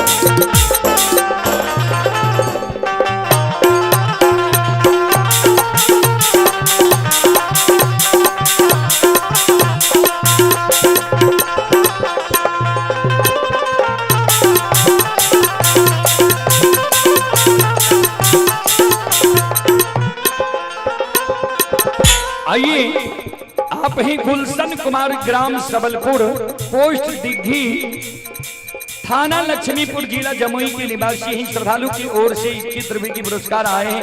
श्रद्धालु को बहुत बहुत धन्यवाद, लाख लाख शुक्रिया, बहुत बहुत साधुवाद।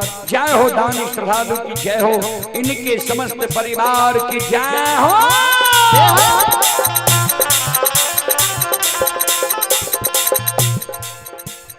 मन बसे तुलसी जी तन बसे राम, गले बसे तुलसी जी मन बसे राम।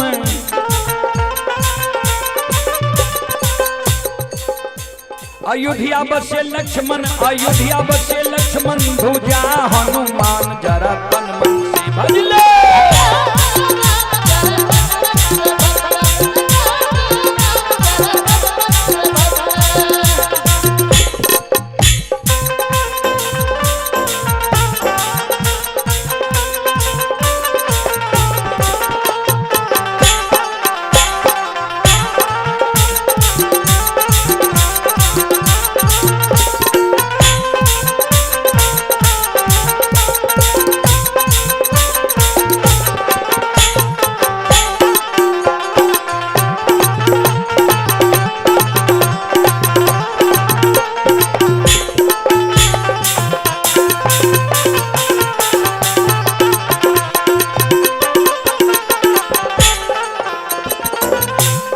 किया भोजन तुलसी, किया भोजन राम, किया भोजन तुलसी, किया भोजन राम, किया भोजन तुलसी, किया भोजन राम, किया भोजन तुलसी, किया भोजन राम।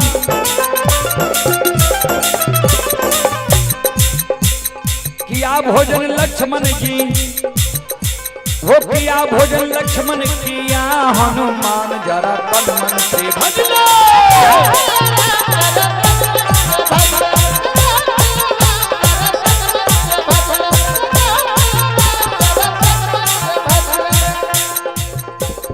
जल भोजन तुलसी जी, फल भोजन राम, जल भोजन तुलसी जी, फल भोजन राम, जल भोजन तुलसी जी, फल भोजन राम, जल भोजन तुलसी जी, फल भोजन राम। दही चूड़ा लक्ष्मण जी, दही चूड़ा लक्ष्मण, लड्डू हनुमान, जरा तन मन से भज ले। जय जय हो,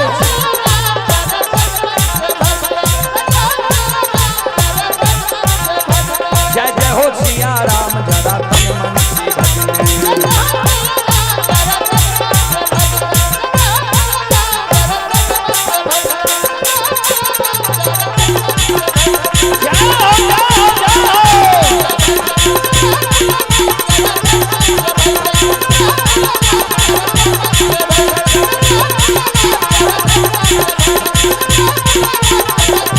बोलो बोलो साचे दरबार की, भक्ति और भगवान की, श्री रामचंद्र भगवान की, श्री कृष्ण चंद्र भगवान की, महारुद्र बजरंगबली की, बाबा डिहबार की, संत बाबा कारुखिधरी की।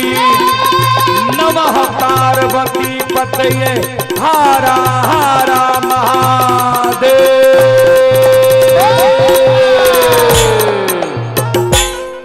चलो अब अपने सब श्रोता बंधो माँ बहन से क्षमा चाह, माफ करियो। फिर कभी सेवा के मौका मिलता है हम अपनी सबके सेवा करे के प्रयास करब। अंतिम पुरस्कार हर राम जी की ओर से शानदार 11 रुपए की पुरस्कार आए हैं ऑनलाइन फोन पे के द्वारा। श्रद्धालु को बहुत बहुत धन्यवाद, लाख लाख शुक्रिया, बहुत बहुत साधुवाद। जय हो दानी श्रद्धालु की जय हो, उनके समस्त परिवार की जय हो। तो हम सभी श्रोताओं माँ बहनों से क्षमा चाहता हूँ। आइए आप हैं। बीटन यादव की ओर से 11 रुपए की पुरस्कार आए हैं। श्रद्धालु को बहुत बहुत धन्यवाद, लाख लाख शुक्रिया, बहुत बहुत साधुवाद। जय हो दानी श्रद्धालु की जय हो, उनके समस्त परिवार की जय हो।